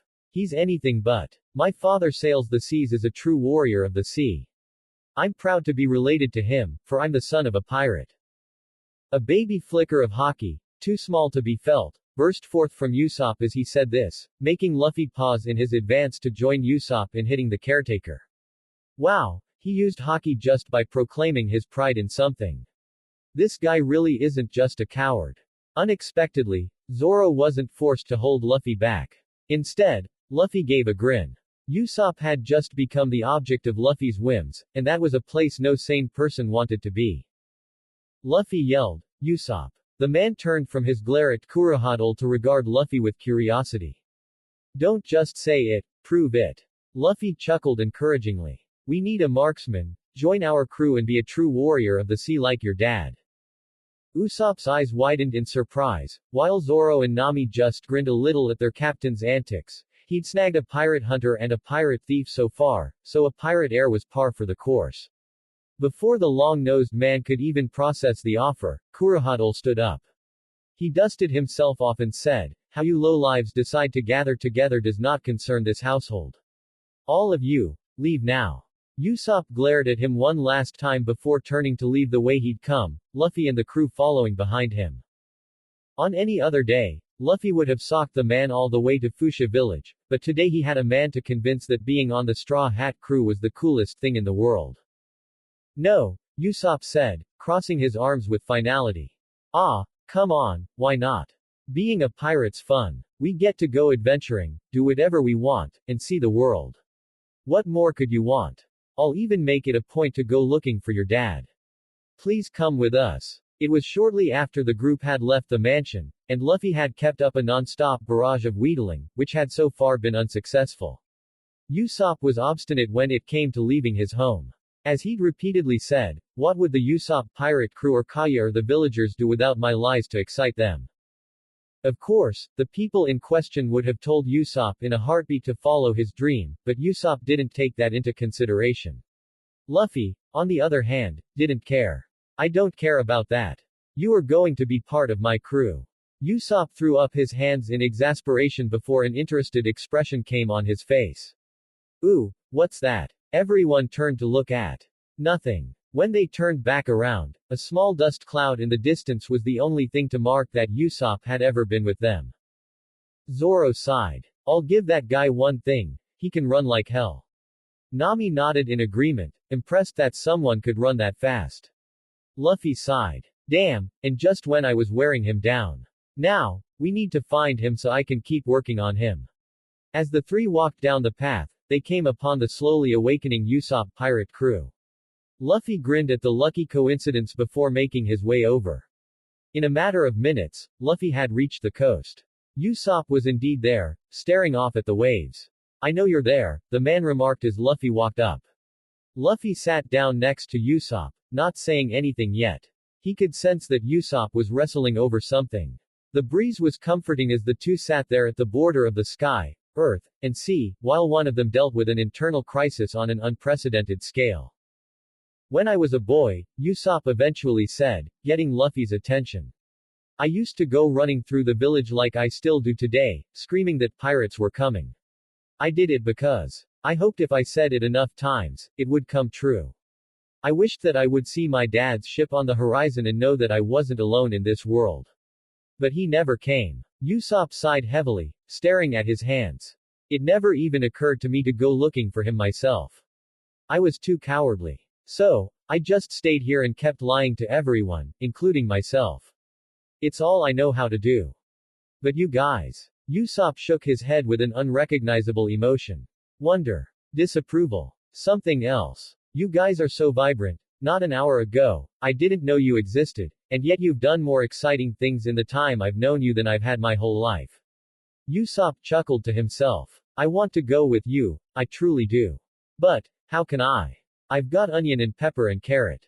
There's also Kaya. I can't just pack up and leave." Luffy touched his straw hat and brought it down to shade his eyes. He spoke up suddenly. You know what a pirate is. It's not some tough guy that goes around stealing from people, or pissing off the Marines, or even sailing through the Grand Line. A true pirate is a man who throws away his old life, all his friends and family and his home, for the sake of his dream. Luffy turned to face Usopp with a serious glint in his eyes. To become the Pirate King, to become the greatest swordsman, a pirate hunter became a pirate. To get 100 million belly and draw a map of the world, a thief that hated pirates traveled with 2 of them. Is your dream strong enough for you to leave Kaya and your friends behind? Usopp shuddered as the weight of the question fell on his shoulders.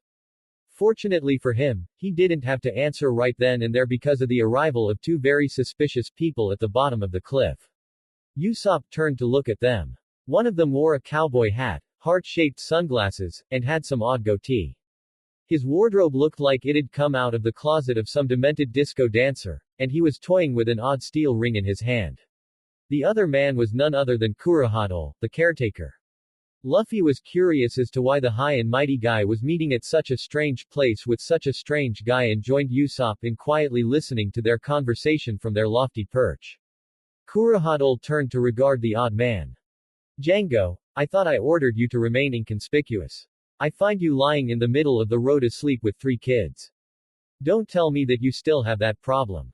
Kurohito fixed his glasses again, acting in a completely different manner than he had at Kaya's home. He was darker, more commanding, and much scarier. The man spread his arms out in a calming gesture. Calm yourself, Captain. I was just showing off to some kids. Anyway, what is this about?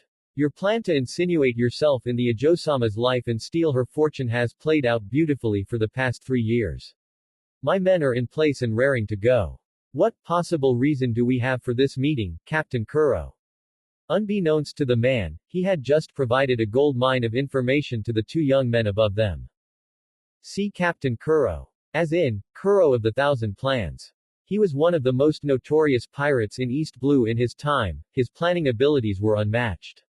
But the Marines executed him years ago. To think, Kurohito was secretly him all this time. Usopp shivered next to Luffy, who was regarding Kurohito Kuro with confusion.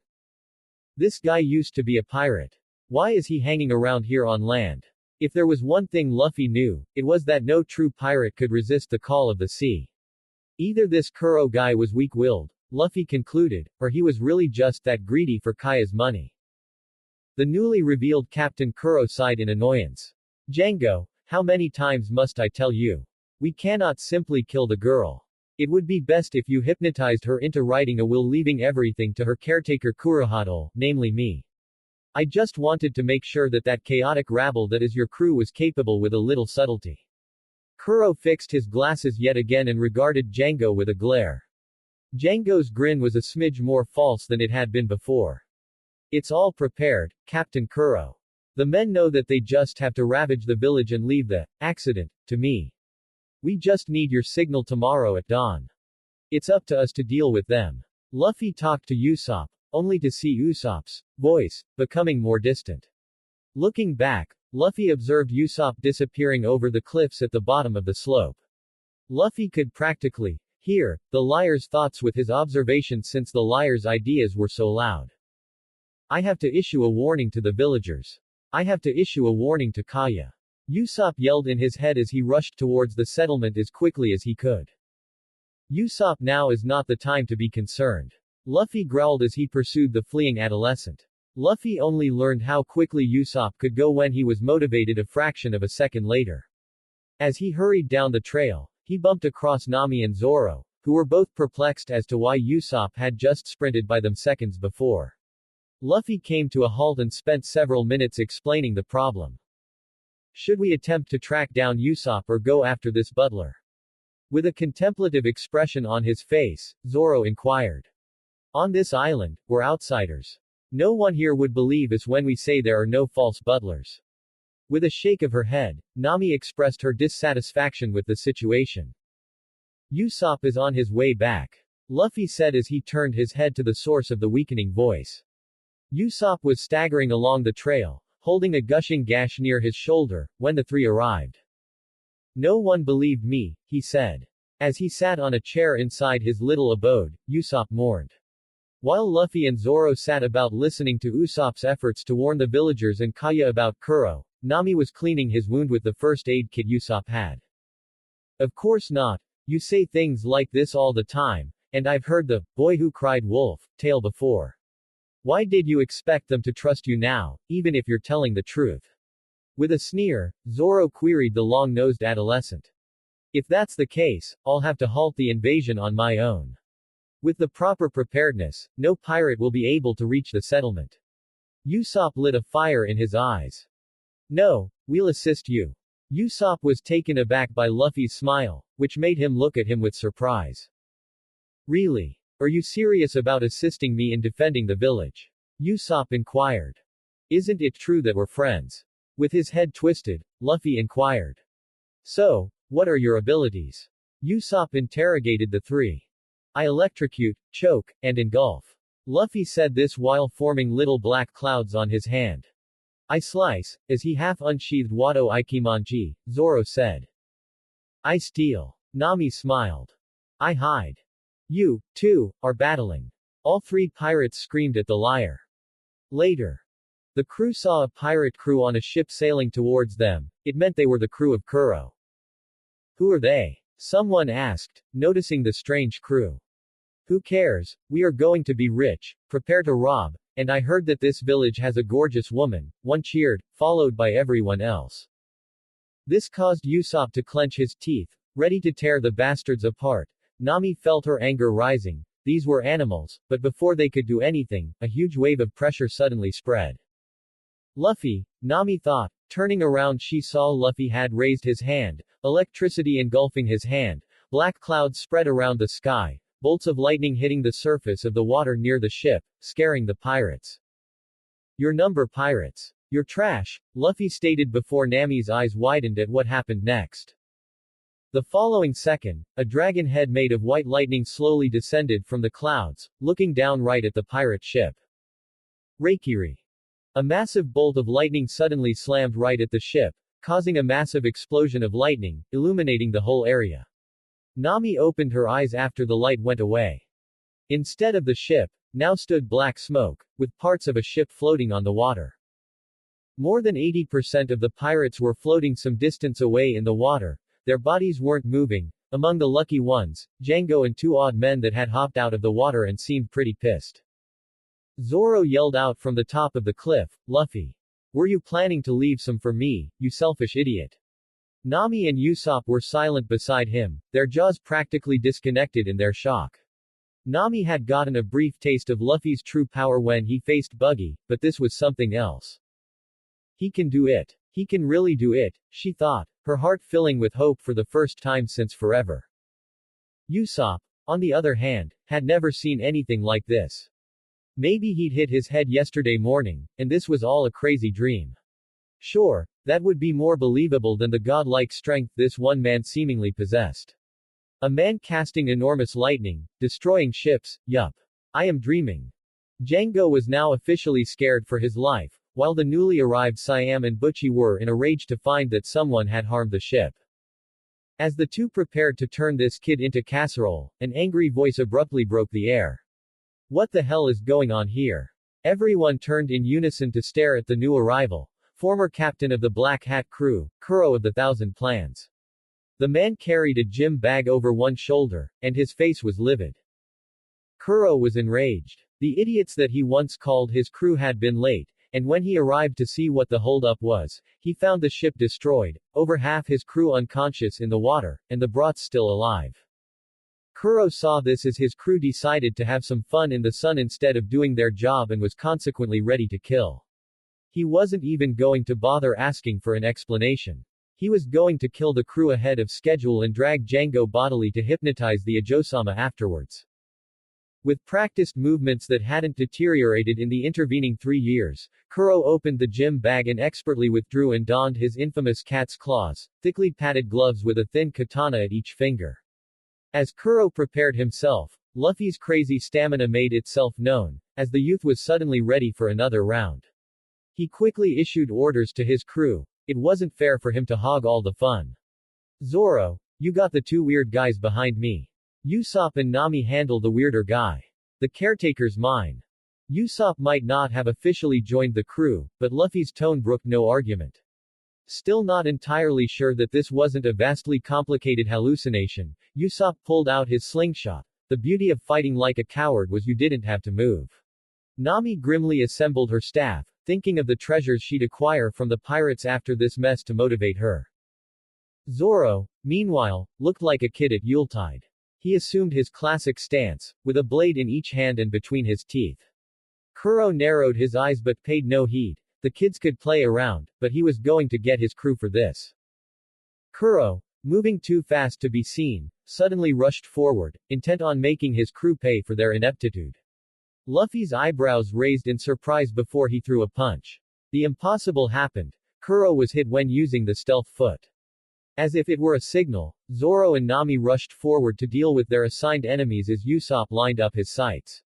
The still furious ship guards rushed forward to deal with the sword guy charging them, not even bothering with the slip of a girl that passed by them. Django, now so frightened that his hair had started to turn white at the roots, grimly took out his chakram. He'd deal with the girl before running away. Zoro. Zoro charged forward, his swords practically a part of his body as he held them. His oath to Kaya, his normal motivation, was suddenly fighting for top spot with his awe over Luffy's display of power. The young man had decimated almost an entire crew with one move. Siam and Butchie took the offensive. Neiko Yanagi Daikoshin, they cried before rapidly slashing with their clawed gloves. Zoro expertly stopped the assault cold with his swords. The two pulled away before Zoro could pull off a move. The two seemed to be discussing a new battle plan, but Zoro ignored them. Silently, he got into the stance of one of his strongest Santoryu techniques. Feel the power of the stance, channel the power of the blades to their fullest. The world slowed as Zoro focused on the move harder than he ever had, almost feeling it as a comfortable presence beside his soul. Suddenly, Zoro realized that he was feeling something within his soul. It felt alive, wild, the essence of the primal joy Zoro felt when he really let loose. Is this hockey? Zoro didn't question how he had discovered the force or how he knew what it was, he just added it to the stance. Zoro gently seized the feeling, as if it were an animal, and focused on nothing else except the stance, the move to come, the blades in his grip. He felt the feeling cover his entire body, making him feel jittery, but he remained still as a statue. The partners had finished their plan and rushed forward to deliver a combo attack that would end this man's life like it was nothing. Tiger hunting prey, Zoro intoned, the words further refining his focus on the attack he would deliver.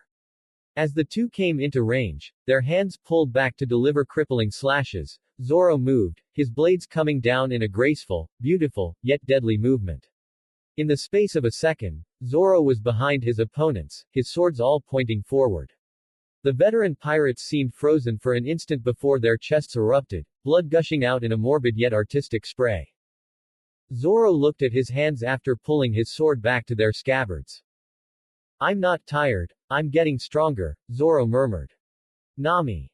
Nami kept on fighting against the man. He swung at her, but she beautifully dodged as if it was nothing. She couldn't help but have a feeling whenever the man tried to attack, but she could see his attacks. Stay still girlie, he growled, trying to attack again. Usopp prepared his slingshot, ready to fire when Nami dodged before swinging her staff right at the side of his head. The sound of bone cracking was heard. The man was bleeding severely from his head, his face filled with rage and anger. Once I'm done with you, I will kill your precious crew, he yelled, rushing at Nami, whose eyes didn't see him but instead the monster who destroyed her life and her village. Never, she yelled, hitting his jaw, breaking it. The man fell on the ground, but Nami struck again and again, finally stopping as the man had stopped moving, his face red with blood. Dead. Luffy. Luffy saw Kuro moving towards him. Someone else might have thought that he was fast, but to Luffy, who had practiced against the likes of Garp, Shanks and Mihawk, this speed was nothing. Kuro moved, ready to slice him up. Luffy just closed his eyes. Kuro showed right in front of him, his claws just mere inches away from Luffy's throat before he stopped. Kuro couldn't feel anything. He wanted to move, yet he felt as if the time itself had stopped. His vision became blurry before he coughed blood. Looking at his stomach, he saw a fist covered in dark air. Dark air. Luffy stopped his attack as Kuro fell on his knees. Before coughing blood again, laying on the ground, the man started making choking noises. His eyes turned from brown to red, but not just his eye color, his whole eye had turned red like blood. You should be careful to not choke in your plans, Luffy said, as Kuro kept trying to breathe as his body slowly stopped moving. It was over. It was a few, rare quiet days of relaxation among the crew. Usopp had finally bowed to the inevitable. The three found his lies and boisterous attitude to be a great source of entertainment, though his constant requests to become captain got a trifle annoying. Kaya, though sad, was willing to let them go, and Usopp had sworn to return one day. Finally, on the day of their departure, the crew was given their treat. A caravel. Nami cried in joy as the ship was revealed to them. It was a good ship. The sails were new, the hull was sturdy, and the figurehead gave off just the same clueless innocent vibe their captain did. Mary proudly declared, "This ship may be of an old design, but it will carry you far. I call it the Going Merry."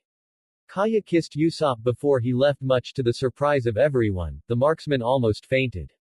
After that they had one last goodbye before the man climbed onto the ship, going to join his new crew, his new life, his new destiny. As they pulled away from the island and Luffy sat perched on the figurehead, the captain had only one thing to say. "We are coming, Grand Line." Nami. The amount of tears she shed was abysmally minimal, and in the beginning, she felt thoroughly alienated and disgusted by herself and guilty for her apparent lack of grief. Yes, there had been big, fat round tears in her eyes the moment the bullet's impact had thrown her mother's body backwards, like a broken marionette whose strings had all snapped at the same time. And that was it, really, for the longest time. Nami's tears stopped the moment that cold and clam hand had grabbed her by the scruff of her neck. Compared to the coldness of the shock, the sheer terror of seeing, of knowing beyond a doubt that Belmere was, that she couldn't possibly be, Arlong's hand was positively, disgustingly warm and alive. To this day, Nami remembers and marvels at the feeling of absolute clarity that poured into her mind that day while she was being carried away to where the fishmen had chosen to set up base. The memory of days that followed Belmere's death wasn't always as clear as the memory of the feeling of clarity she had experienced then. And in the years to follow, when she'd grown and matured and begun to question and analyze herself, she would often wonder, had her mind been truly that much sharper or had the world only suddenly become a lot more blurred? Of course, it didn't matter, in retrospect, even if it was an interesting conundrum to contemplate. As they pierced her skin with the needle dipped in Hachin's ink over and over again, for hours to no end, there were no tears. As they laughed and joked about the foolhardy human Arlong had put into place on the day of their arrival, whenever Nami was within earshot, there were no tears. As Arlong himself tore up the small sketch of her mother's grinning face, there were no tears. As she argued and haggled for the village's worth, for every single house and life it contained and that she wanted to protect, to finalize their deal and pin that monster down if only verbally, there were no tears. As the villagers turned their back on her as one so unexpectedly, there were no tears. As the grave was dug on a cliff overlooking the vast oceans, there were no tears. As the casket holding her mother's lifeless form was entrusted to the island's life-giving soil, there were no tears. As Genzo spoke a few words over the grave, loud enough that it carried to the bushes where Nami crouched, hidden from everyone's sight, and simply remembered the woman that had given her the greatest gifts of all. Twice, there were no tears. Not even when the crudely made cross was placed upon the grave as a marker were there any tears. No tears at all. But when the sun set on the day of Belmere's funeral, when the shadows invaded the house that had been the only home she'd ever known, the best and richest home she could have had, it now seemed to her, that was when the tears finally did come. And gods, did they come. Every piece of furniture held echoes of her mother, had her mother's love written all over it. Her mother's ghost was lingering by the stove, stirring the memory of tangerine sauce. Her shadow was gently tugging on the old, faded curtains as she waited for Nojiko's blue hair to separate from the dark sky and long shadows to come home finally. Her voice echoed in Nami's ears, like an intake of breath that would, could, should be followed by a mouth, a tongue forming a word, forming her name. Nami. That was when the tears were there, suddenly, and broke through her lashes, through stubbornly pressed closed eyelids very much like the force of nature they were. A tidal wave of emotion, of agony, of desperation, of denial, of anger, so much that she felt she was drowning in them. Her mother couldn't be dead. Her mother had no right to be dead. Her mother didn't deserve to be dead. How in the name of all that was holy could her mother truly be dead? How could she when she needed her, would always need her like air to breath and food to eat and water to drink and sun and wind and earth and all those things that essentially spelt life but that you never think about because they're always there, readily accessible and in abundance. Was it stupid of her to hope that the steps she heard outside of the house were her mother's? Was it delusional to pray and beg to every deity that the door slowly swinging open and allowing the cool evening air access to the house was being opened the woman she knew, logically knew, to be dead and buried on a cliff with a view? Was it selfish of her to wish that the arms embracing her, rocking her back and forth in an attempt to soothe, were not her sister's but hers? Even as they cried and sobbed together, as tears painfully crawled down both of their faces, Nami couldn't stop herself from wishing. From hoping. From praying. Dreaming. Begging and bargaining with every deity that would listen to make it not real, to take it back. She'd do anything, give anything, sacrifice anything, anything just please, please, I beg you, give us back our mother. What should I do? Please help us, mother. Name opened her eyes, almost screaming. Her eyes immediately looked around, fearing she was back in that cursed room, only to see she was in the new ship, going merry, she reminded herself. She sighed in relief as cold sweat rolled down her forehead, still trying to catch her breath. She was with her crew. She wasn't alone with that monster. Suddenly the memories of her mother rushed in. She felt her eyes welling, tears falling on her lap, his laughter ringing in her ears like a bell. Shahahaha. Her fingernails almost tore the mattress of her bed, her teeth clenching, remembering his cursed laughter, laughing at the body of her mother, a hole between her eyes. She suddenly remembered the promise Luffy had given her. You're my nakama. I would go through hell for you. Her arms relaxed at his voice. Nami knew her captain wasn't lying to her. He spoke sincerely to her. The way he smiled at her, a smile slowly erupted on her face. Using her right hand, she wiped away the tears from her eyes and cheek. You're my nakama. Nami didn't know how, but she found herself standing right in front of Luffy's door. It was the middle of the night. The sea was as calm as ever. Now that Nami thought about it, she couldn't remember the sea being calm for so long. There should have been at least a storm by now. She wondered if they were just lucky or Luffy's storm fruit had anything to do with it. Raising her hand, she prepared to knock on his door. Taking a deep breath, she knocked 3 times before stopping. The door opened, revealing Luffy with his shirt on but not covering his chest. Nami knew Luffy had quickly just worn a shirt before opening the door. Nami, what is it? Luffy asked, concerned before noticing her red eyes from crying. He was about to ask what was wrong. Luffy, can I come in?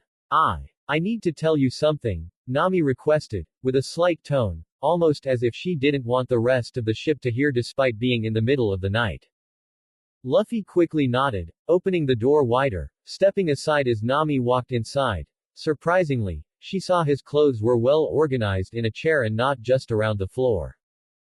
Luffy seemed to understand what she was thinking. Makino, she made sure always to tell me that I should always clean my room, and whatnot, Luffy stated with a melancholy smile on his face before gesturing for Nami to sit either in his bed or chair. Nami sat at the edge of the bed. It was a king-sized bed, her legs outside of the bed's frame. Luffy sat at the chair near the bed, but Nami gestured for him to sit in the bed. Luffy said nothing but sat at the end of the bed across her. Turning her eyes at him, she felt her courage returning, her heart beating like a hammer on her chest. Luffy, you said you would always help your nakama, she said, her voice insecure. Of course, Nami, Luffy said in a heartbeat, with no second thoughts. Do you consider me as your nakama? Always Nami, Luffy spoke, putting his hand on her shoulder, ensuring her. Luffy. I need you to kill someone for me. Who? Arlong, the Saw, she spoke the name with venom, her hands clenching against the mattress of his bed. What did he do to you? Luffy asked with a dangerous tone, the same tone he used against the likes of Morgan and Buggy. Nami found herself shedding tears. She started telling him but didn't stop until she told him everything. Arlong killing her mother, forcing her to draw maps for him, and the deal to buy the village with 100 million berry. Luffy held her close as she sobbed against his chest, her hands holding his shirt. He will die, Nami. Slowly. He will pay for everything. You have my word, Luffy promised, holding her close. The state of anger in Luffy caused violent winds to suddenly erupt around the sea, but not close enough to damage the ship. She cried for a minute before silence fell over them. Luffy held her close. The silence went on for 10 minutes before Nami pulled away. Thank you, Luffy, you have no idea how much that means to me. Nami thanked him. Luffy noticed the mark on her shoulder, his hand touching her skin around the tattoo. He marked me with his tattoo, Nami said. Luffy's eyes narrowed. I will tear his whole arm apart for this, Luffy promised. This caused a dark smile on Nami's face, quite liking the thought of him being torn apart to shreds, to become nothing. She stopped her thoughts. Her eyes were fixated on his eyes, the closeness made her feel good. His breath close to her face. The man in front of her had saved her 3 times, had trained her, done nothing but good things. Her cheeks went red. Luffy got concerned that Nami was perhaps sick. Nami, are you see? He was stopped by Nami's lips crushing against his mouth. Luffy's eyes widened, but the feeling of her sweet lips felt like nothing ever before, immediately made him wanting more. He kissed her back. A moan escaped Nami's lips as she swung her arms behind his neck, wanting more. Her tongue licked his lips. He opened his mouth, her tongue battling with his tongue for dominance. Luffy kissed back, hungry before he immediately remembered. Pulling away, Nami left out a sigh of disappointment. I'm sorry, Nami, Luffy apologized quickly, moving slightly away. Why are you apologizing? You're not my girlfriend. Makino and even Grandpa always told me that I should never kiss a girl that is not my girlfriend, Luffy explained. Makino, Grandpa and the doctor of the town had given him and his brothers a small talk when it came to women. Well, mostly the doctor, since his grandpa seemed not to like to explain that kind of stuff that much, and Makino would turn bright red. Nami smiled at his words before leaning closer to his face. Luffy couldn't help his eyes from going to her cleavage. The way her face was leaning close to his face made her cleavage quite open to him. If that's the case, then I would be happy to be your girlfriend. Luffy, do you want to be my boyfriend? Nami asked, her lips almost touching his. Luffy found himself surprised by her words. He had never thought a woman as beautiful as Nami would want him. Warning. Semi-lemon. I would like that, Luffy said as he closed the gap between them. Nami immediately returned the kiss with passion. Her body jumped on him, pressed against his. Luffy felt her breasts against his chest. Nami felt her body temperature skyrocketing, the heat between her legs. She left something she had never felt before. She felt lust, love and desire. She wanted more as her hands went to his shirt, wanting to remove it from him, but Luffy suddenly stopped kissing, making her pout in disappointment. She was about to ask.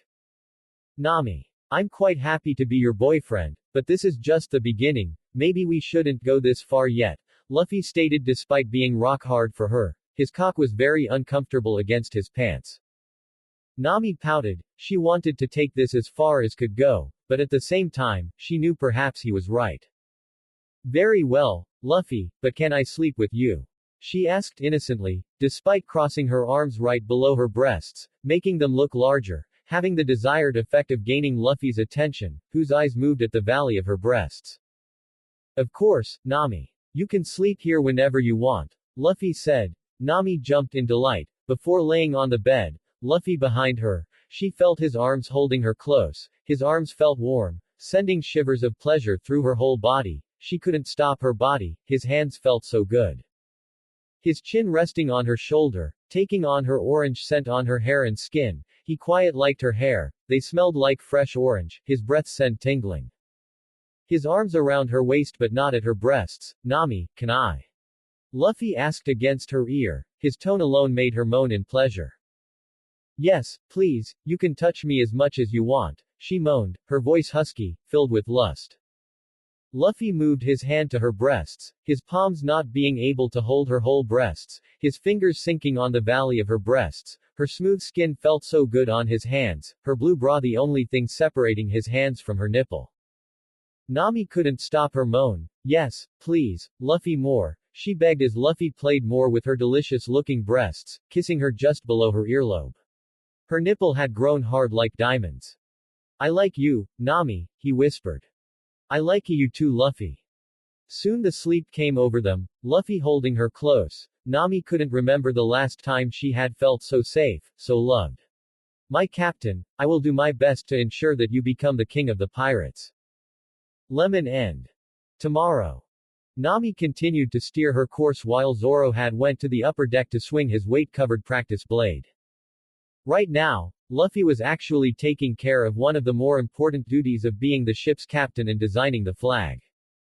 Finished. Luffy declared loudly while holding up the black painted cloth. What do you think? That you badly need lessons was what they were all thinking. They could see what he had tried to create, they really could. If they squinted and tilted their heads a little, they could just make out a grinning skull wearing what was supposed to be Luffy's hat. Luffy, how can I say this? Said Nami, who was trying to think of a nice way to let him know that his flag was not that good. Your flag looks like crap, Zoro said, saving Nami the trouble. Luffy's brow furrowed in confusion, he looked down on it and eyed it with what would pass for him as critically. Really? What's wrong with it? Do you think it should look angry? Nah. It's fine. You're just crap at drawing. Replied Zoro. For a second, I thought you just didn't like the design, Luffy stated, sighing in relief. Lucky for you. I the great and powerful Usopp just so happened to be a world-famous artist. Reet. I don't believe you. Quote. So have taken the task of designing our Jolly Roger on myself. Witness the awe-inspiring symbol of this mighty crew. He unfurled another large black cloth. Wow. They had to admit that it was a really nice flag. Now, this showed real promise. From the flag, it was clear that Usopp had a steady hand and genuine artistic talent. As well as a serious case of narcissism. Not your symbol, idiot. Nami belted out along with a rap to the back of the liar's head. Usopp quickly drawn another flag with Luffy's design. With Luffy's powers, the flag was ready, and so were the sails. Bam! Luffy and Nami jolted up at the sound of something heavy hitting the deck. Then jumping a mile as they came face to face with the business end of a cannon. Look what I found in the captain's quarters. Gank. Usopp. Next time you want us to look at the ship cannon, don't point it at us. Usopp rubbed his head and looked at his seething shipmates. Don't be like that. This thing not even loaded, see. Ka-boom. The smell of gunpowder, deafening noise and falling onto the floor when the cannon wheeled backwards from the blast told him otherwise. The cannonball skimmed above the ocean, hitting a small spit of land and blowing it to pieces. Ow. My head. He once again was rubbing the back of his skull gently. Nami turned to Luffy after hitting Usopp. What member do we need now? Nami asked, looking at Luffy. We need a cook, grumbled Zoro while seated in the corner, feeling too cool to sit at the table like a normal person. Yeah, someone who can tell at a glance what we can and can't eat out on the ocean and how to prepare it safely. A cook is almost if not just as important as a navigator on long voyages. Luffy agreed with Zoro's and Nami's reasoning. Luffy promised her last night that they would deal with Arlong after they got another crew member. Nami was fine with that, she still had a month left to pay. Later. Come out and face me. A deep masculine voice yelled from outside on the deck. Luffy was on his feet in an instant. Rushing out the door to see a guy with a canteen taking up his left cheek, waving a thick saber about and wrecking whatever he could see. Hey, who the hell do you think you are tearing up my ship? Luffy asked angrily. The man sneered. His glare was visible even past his kick-ass sunglasses. It doesn't matter who I am. There's no point in telling someone who I'm gonna kill. He charged at Luffy with his blade held over his head to cleave the boy in half. It was all too easy for him to simply sidestep the sword as it swung down, then bring his fist up casually to deliver a tremendous gut punch to his attacker. Making the swordsman cough out a small amount of blood before falling limp on Luffy's arm. I didn't ask who you are. 'Cause I really don't care. But I won't stand guys like you just jumping onto Mary and trying to wreck it. He tossed the attacker towards the cabin wall, making a loud thud when he hit the timber, followed by sliding down and sitting in a manner similar to the crew's own swordsman. Johnny! Zoro exclaimed at the sight as he stepped out of the cabin. The downed man, despite seconds before being tossed around like a rag doll, was back on his feet in an instant at the sound of the familiar voice. Surprise and relief on his face. Zoro, my brother. Zoro has a brother. The captain of the ship was quite surprised. In the same way, Usopp was quite a liar, or Nami was quite a thief. Relax, Luffy. It's just a thing that swordsmen have with each other. Zoro explained before turning back to his old friend. He looked around a little first, then asked something that was nagging at him. Hey, where is Yosaku? Usually, you guys are harder to separate than white from rice. Johnny started tearing up, which naturally meant that every hole on his face was starting to run like a freaking river. Brother, it's horrible. Johnny is what? Dying. A new man was sprawled out across the deck as he dropped dead there. He wore a long coat, ugly checkered shorts and a black t-shirt that was quite clearly covered in fresh bloodstains, as was the symbol-less forehead protector that he wore on his shaved bald head. This came upon him all at once, said Johnny. 1 minute he was fine, then bam, he collapses. His teeth start falling out like they were held in with old gum, his wounds reopened, and he can barely move. He was too sick to be moved, so I short on that little spit of land over there. That is until you decided to shoot a cannon at us. Usopp felt guilty and looked down in shame. Sorry. You're completely forgiven, Johnny said straightly. Well, that was easy, Nami commented dryly. What was the point in being mad if you forgave that quickly? What's the point in getting angry? My brother is going to die anyway. He brought his arm up to his eyes and rubbed them. My brother and I have been traveling the East Blue for years. Picking off the small-time bounties and ending a few reigns of terror before they even really start. Sure, we're not one of the greats, but we've managed to make a name for ourselves. He snorted and bit back his tears. But that's all over now. My brother and all we accomplished together are gonna die right here. You idiot. The men turned to see Nami march up to Yosaku's downed form. Poking and prodding him and lifting his lips to check his mouth like a horse. Nami. Zoro exclaimed. Show some respect for the almost dead. Added Usopp. Usopp. She snapped at him. Go into the galley with Zoro and juice about a dozen limes, then bring it back here. The two just looked at her in confusion. Go. The second time got the required response. The two raced back up the stairs and into the ship's kitchen. Returning about a minute later with a tankard of lime juice which Nami instructed to make the sick man drink. Looks like you're lucky that we shot at you.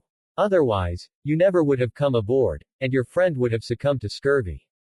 Smirked the navigator, trying not to laugh at the fact that if her newest nakama hadn't almost killed them, one of them would be dead for sure. Scurvy. That sounds familiar.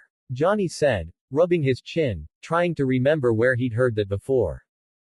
Nami nodded. It should. Scurvy used to be about as common as a sunburn for sailors. You get it if you don't get enough fruits and vegetables in your diet, which used to cause problems since they didn't have proper techniques to preserve them for longer voyages. Nowadays only people going on short trips or the brain-dead travel without any fruit or veg. Would you believe we were doing the first one? No, I would not. Nuts. Johnny was impressed. Wow. So you are a doctor. Nami looked at him like he was stupid. This isn't doctoring. Practically anyone who ever goes sailing has to know this. Weren't you ever taught that? Suddenly there was a rustle beneath them. They didn't have time to react before the dying man at their feet jumped up and embraced his friend in a manly hug.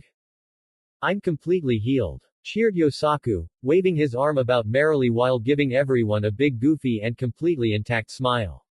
Causing the Straw Hats to wonder if he had eaten some sort of healing devil fruit, before collapsing back to the floor unconscious with blood pouring out of his mouth. Nami turned to her shipmates. What did we learn today? Always prepare for long voyages, said Usopp. Don't you think that you'll be healed immediately after being cured? Guessed Zoro. That to not understatement the sea, Luffy said. Good enough. Eventually, the talk came back to cooking, with Luffy stating that they needed someone who also would want to be in the sea for a long time and be a pirate. Can't be just anyone either, said Zoro while lazing against the mast. If he's coming aboard this ship, then they can't just cook. They have to be able to defend themselves at least. Johnny, who was busy tending to the still ill Yosaku, perked up at the description. Brother, I know of such a chef. Zoro and the rest turned to him. You do? Johnny nodded. Yeah, but getting him to join might be a real pain. Luffy just grinned in response. So he'll fit right in then. Just tell us where to go. Later. After 2 days, the new people in the ship soon found out that Captain Luffy was a slave driver. At 7 a.m., the whole crew was awake, first eating breakfast before Luffy started training them as if there was no tomorrow, with Usopp being tired within an hour after they started. Right now, the crew was just resting before a ship soon came into view. It wasn't, exactly, a fish. It was a fairly large ship with a big fish head for the figurehead and a large fishtail for the rudder. It had 2 masts that had their masts furled up, and from what the crew could see, several anchors since the boat barely rocked against the waves. They could tell that the ship obviously wasn't built for speed since it was almost completely round and about as dynamic as a brick.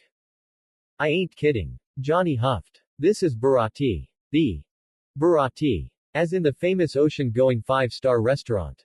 I hear that this place has the best and most exotic food outside of the Grand Line, and you don't even need to book a table since not everyone can get to it. Exclaimed the giddy Nami, who, after so long of eating only the basics, was ready for some civilized cuisine. Suddenly a deafening roar came out of nowhere. Rocking the ship. Mmeeatt. The Storm Boy moaned loudly. Visions of foods the likes of which he'd never tasted filling his vision. Zoro sighed and grasped the back of his captain's shirt. We better hurry inside before he freaks out everyone in the restaurant. Yeah, right, brother. I remember your face when I told you, he often comes here. Yosaku snidely remarked, coughing a little as he still wasn't 100%. Zoro grinned in a manner usually reserved for men who twirl their facial hair between their fingers, sending a chill up everyone but the hungry captain's spine. Of course, that did nothing to match the absolute terror they felt when a massive thunderclap echoed through the air, and the ocean just next to Mary exploded, causing the small ship to rock harshly. Usopp landed on his behinds while Zoro unintentionally let go of Luffy in surprise as Luffy grabbed Nami not to fall. Pirate scum. Surrender or die. A male voice shouted out past the waterspout the explosion made. It was a marine vessel, all right. The ugly zebra stripe pattern it had and the word, Marines, in big, bold letters painted across the sail left no one wondering that. Wait. I don't recognize your Jolly Roger. The voice said again. Coming from the impeccably dressed man aboard. He was a fairly tall man, not all that surprising since short Marines don't garner much in the way of intimidation, and reasonably well built, showing he could probably hold his own in a fight if he wasn't afraid of getting his purple and black pinstripe suit ruined. His non-girly pink hair was combed back in part at either side of his rather average and forgettable face. On his fists, however, were a pair of unusual knuckle dusters. Instead of the smooth design that flowed with every bump of a finger joint, 4 screw heads were over each of them. Well. If you don't just look like a bunch of kids playing pretend of your daddy's boat. The man taunted, I'm Lieutenant, Iron Fist, full body of the Marines. And who might you brats be? Are you really pirates or just pretending? We're the Straw Hat Pirates. We just made our Roger 2 days ago, Luffy stated, standing in front of his crew. Oh. Who's the captain? Full Body asked, scanning the crew. I'm the captain, Luffy stated. He noticed Usopp from the corner of his eyes, slightly moving forward and ready to raise his hand and perhaps say something, but Luffy sent a wave of Conqueror's Haki at him, which caused Usopp to almost fall flat on his face. Shaking in fear. Luffy knew it was all fun and games within the crew, but Usopp needed to realize that it was another thing entirely when in front of strangers. Especially Marines or other pirate crews. The Marine focused on Zoro briefly before stopping on Johnny and Yosaku. You two are those low-rank bounty hunters. Jamie and Kosaku or something, right? Jamie narrowed his eyes behind his glasses. That's Johnny and Yosaku. Oh, like it's important, Full Body smirked. From the look of it, you two were kidnapped by these no-name rookies. That's kinda sad because I don't think even the weakest of crews would waste their time recruiting a couple of idiots who've never claimed a bounty past a few million. Johnny said with his hand to his ear. Brother, I think this two-bit Marine just insulted us. He said in a mocking tone. Yosaku took a drag on his cigarette and nodded. Bringing his hand up to take the cigarette and discreetly cough up some blood. Yeah, we can't let some color-blind idiot tarnish our good name. Without a second thought, they drew their swords and charged at full body. Jumping over Mary's side indirectly at the marine boat. Quote. Get ready, you marine peacock. Without flinching, Full Body brought his metal-knuckled right fist to block against Johnny's swords. Smashing through the blade like plaster and ramming his fist right between the bounty hunter's eyes. His unguarded fist corkscrewed, both deflecting Yosaku's sword away from him and catching him in the solar plexus. The two were dropped like weights. The Marine then picked up the two and, with minimal effort, flung them back onto Luffy's ship face first. A Marine's rank reflects his power like a bounty reflects a pirate. You two couldn't make it past ensign or break a million berry like you are. Know your limits. He sneered. Full buddy. A female moan came from inside the Marine ship cabin just before a door opened, and a pair of thin, hairless arms reached out to grasp his. Come on, quit picking on those kids. You know the Bharati doesn't hold tables if we're late. He looked into the cabin and smiled. Fine. He turned back to the straw hats. Today's my day off, and this ship isn't made for capturing scum like you, so I'll leave for now. But if I see you again out there, you'll be mine. With that, the ship began to sail away. Luffy, Zoro and Usopp stared after the ship while Nami knelt down beside Yosaku to check the damage. Back on the ship Full Body, leaving the cabin he was in and covered in lipstick marks, turned to an ensign keeping an eye on the pirate ship they were leaving. Let's nip this in the bud, okay? Aye, sir. The Marine said and lit the cannon, sending the round shell at them with a loud boom. Full Body watched almost in slow motion as the ball went rocketing at the crew. Glad he stopped something that hadn't even started. He was so gonna enjoy this, or at least that's what he thought until the cannon stopped just before hitting the ship. Luffy. They're gonna fire on us. He then followed his first instinct to jump so the explosion would carry him to safety. Of course, the cannon hadn't even been fired yet, so instead, he just crashed face first beside Johnny. Boom. Just as the cannonball was fired, Luffy jumped onto the bulwark before grabbing the ball in his hands. The bounty hunters and Usopp's jaws were hanging at their knees. Nami just smirked. She found herself quite liking when Luffy showed his strength, and Zoro was more annoyed than anything that he hadn't had the chance to see if he could split it in two before it exploded. Full Body, on the other hand, was angry. Luffy grinned as he threw the cannonball around his hands as if it was a mere toy. Do you want this back? He asked innocently. It collided with the Marine that had shot the cannon and sent him crashing into the captain's cabin hard enough to make the wood crack.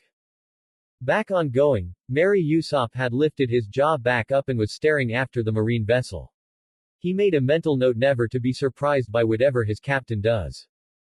Soon the pirate crew walked inside the restaurant. It looked quite good. Luffy couldn't wait until they ate food. They soon chose a table. Luffy and Nami sat close to each other, his arm around her waist. Usopp looked shocked. He hadn't thought the two were together. Zoro just raised an eyebrow before shrugging his shoulders. Who cares? A blonde suddenly came over to their table, eyeing Nami with hearts on his eyes. Nami immediately knew she could play this kind of person like a fiddle. The sea has brought such a beautiful woman as you into our restaurant. What can I serve you, my lady? The blonde spoke slightly, bowing at Nami, who started acting as if she was impressed. Luffy just rolled his eyes. Oh, thank you for the compliment.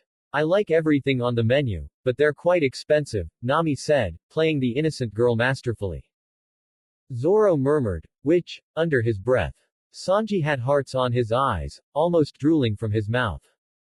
No need to pay. For such a beautiful lady such as you.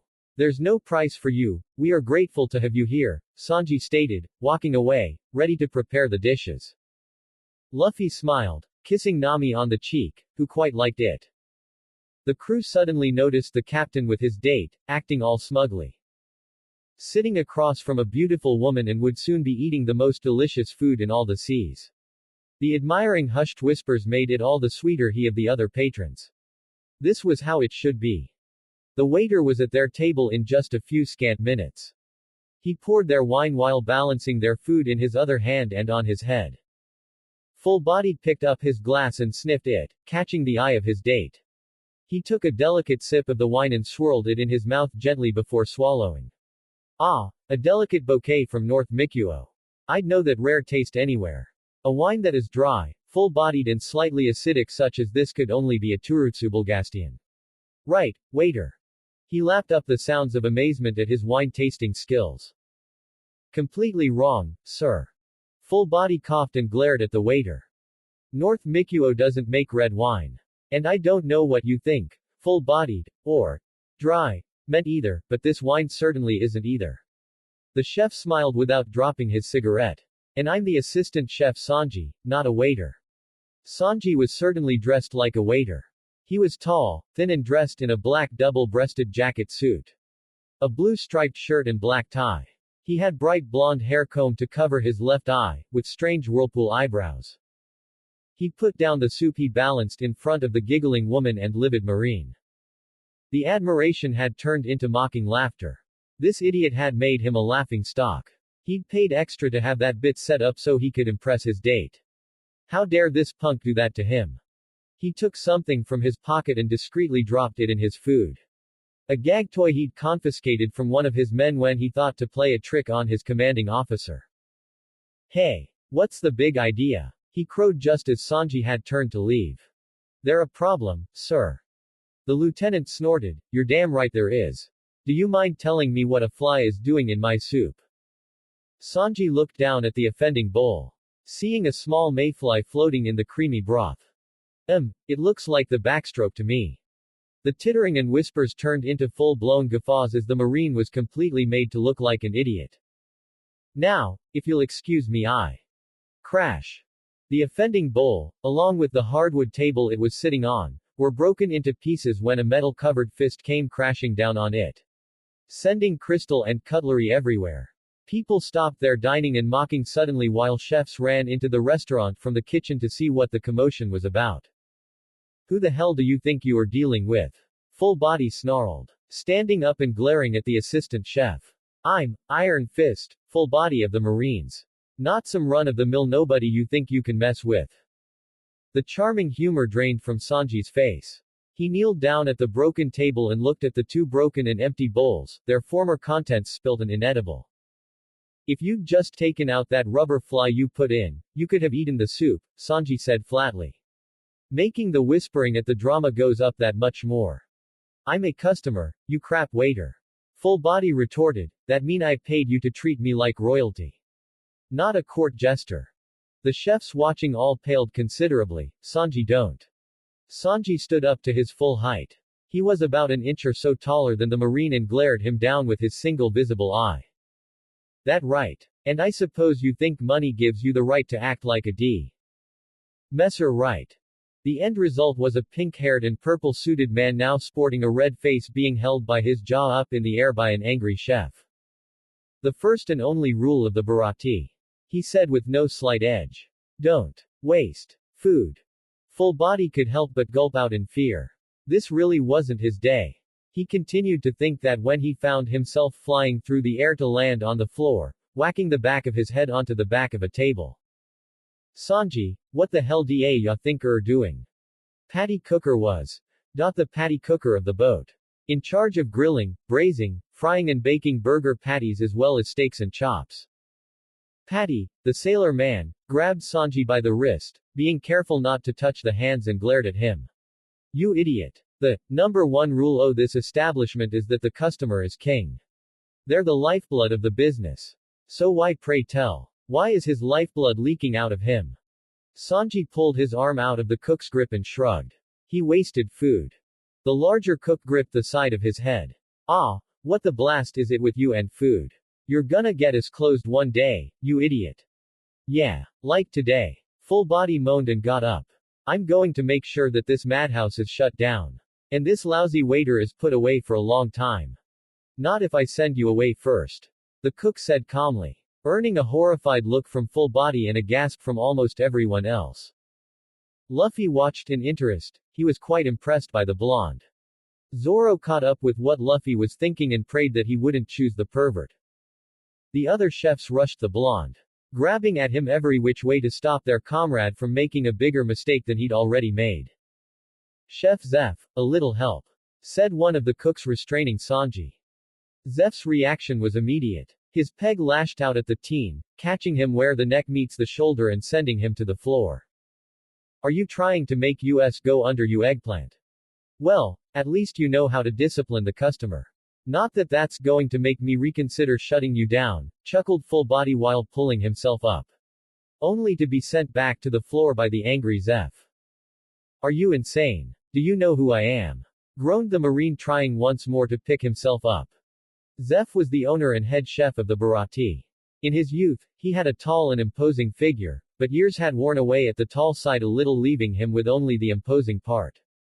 The head chef snorted. Yeah, you're the lousy asshole that thinks he can shut me down. Feel free to try. I'll leave a place as the dishwasher boy open for you when you get laughed out of the Marines. Full Body stared at the elder man with wide eyes. This was the place that had everyone singing praises. Were these guys even really cooks? Just as he was thinking about the implausibility of the situation, the entrance flung open, and a Marine ran in. Lieutenant Full Body. He's escaped. The Marine declared. That Krieg pirate we caught a few days ago busted out of the holding cell and beat the whole crew half-T. The Marine's chest exploded in a shower of blood when a bullet passed through, causing the man to fall to his knees in the floor, gasping for life. How did he escape? We haven't fed him, so how? The Marine yelled as the Marine died slowly. This caused Zeph to kick the captain far away from his restaurant. The door swung open. Everyone turned to see the new arrival. He was thin, almost unhealthily so, and there were bags under his eyes. He wore a jacket with a serpent design on the back over a dark green shirt and pants, all of them dirty and tattered. He looked like he'd been through hell and emerged out the other end. In one hand, he held a pistol. Silence reigned over the restaurant. The man walked over to an empty table and sat down in a chair, his feet on the table. He spoke, his voice a dry rasp. I don't care what it is, just get me something to eat. An uneasy murmuring broke out among the establishment patrons, anxious about the aura of danger around the man. The straw hats didn't care much but noticed he was starving. Welcome, mere bastard, the man said, with nothing but cheesy compliance in his voice. Do you have any money to pay for your meal? The burly cook asked, that freaky-ass smile still on his face. The starving man aimed at the cook's head. Do you take steel? He asked, obviously used to intimidation tactics. The cook's smile turned into a sneer within nanoseconds. With no forewarning, the man swept the chair out from under the pirate. As the starving man fell to the ground, the cook whirled the chair above his head and brought it down quite heavily on the man's back. Luffy didn't like what he saw, but he was quite curious about what Sanji would do. Nami had seen worse, Zoro didn't particularly care, and Usopp was terrified of the man's obvious strength, hence the lack of intervention on their part. Zeph muttered under his breath, Patty, you continue to disappoint me, before returning to the kitchens. Sanji disappeared, and the crew was left to eat their meal, though with much less of an appetite. Luffy exited the restaurant, looking to check up on the man. To his mild surprise, Sanji was already there, laying a plate of food in front of the pirate. The man seemed shocked at the display of kindness, while Sanji merely leaned against the railing and lit a cigarette. Oi, eat it. You must be hungry. The man was starting to tear up as the aroma of the food hit his nostrils, but he turned away. This is worse than being kicked out. I won't accept pity. My pride as a man and as a pirate won't let me. Take it away. Sanji merely repeated his command. The pirate crumbled, and he started to eat like a starving dog. As he ate, his tears broke free, flowing freely down his face. Delicious, delicious, it's too delicious. I've never had anything this good, he admits through his full mouth, trying to hide his tears. Sanji merely grins. Luffy sits on the railing beside Sanji. You're a pretty nice guy, to feed him even though he couldn't pay. You're pretty strong too. Why don't you join my crew? Sanji looks up incredulously at Luffy, who merely waits for a reply. He had made his request. He would wait for an answer and then nag until the answer was yes if it was a no. Not a chance. That beauty of yours is amazing, but death itself couldn't drag me from this restaurant. That old fart needs me, whether he'll admit it or not. Besides, I have no interest in being a pirate. Sanji blew the smoke cloud in Luffy's face. The starving man, now complete, turns to face Luffy. You're a pirate, aren't you? Luffy nods his head. Where are you headed? The Grand Line. Sanji raised an eyebrow, but the man seemed to almost choke in shock. Take that back. You don't want to go there. You can't imagine the horrors in that wretched ocean. No. I'm going to become the Pirate King, and I will never stop until I achieve my dream. Navy HQ. Garp was very busy. He was sweating, struggling, on the brink of defeat. Breathing heavily, he narrowed his eyes at his enemy. His enemy had grown stronger. You will not defeat me, Garp declared loudly at his enemy. Before eating his 809th donut, eating in delight was quite delicious, but he was trying to break the world record of eating the number of donuts eaten within an hour. The record was held by a pirate of Big Mom's crew. Garp had forgotten his name but didn't bother to try and remember. As he prepared to eat another one, the door swung open, almost falling on the floor. Inside walked his oldest friend, Fleet Admiral Sengoku, who, unlike Garp, looked furious. What now? Garp asked, bored, knowing he must stop fighting with his eternal enemy and fight another day. Another good rookie, Sengoku stated, slamming a bunch of wanted posters on the desk. This had Garp's attention, wondering if Luffy had already started making name, despite being a bit too soon for that. Who? Garp asked curiously. Portgas D. Ace, Sengoku simply stated. On the outside, Garp didn't have much of a reaction, but inside he was grinning like a madman. What's so special about him? What did he do to piss off the Marine? Garp asked with an uncaring tone, picking on his nose. Not the Marine, the world government, Sengoku stated with a grave tone. Garp stopped whatever he was doing after hearing his statement. World government. Did they find out? No, that can't be it. If it were, the Marine would waste no time to put Gal D. Ace on the wanted poster. What has he done? Garp asked with more interest. Sengoku turned to his old friend and told him what had happened. By the end, Garp looked shocked, but not for the reasons that Sengoku thought. That's my grandson, Garp thought as he looked at his new wanted poster. Wanted. Dead or alive? Portgas D. Ace. 956,480,000 berry.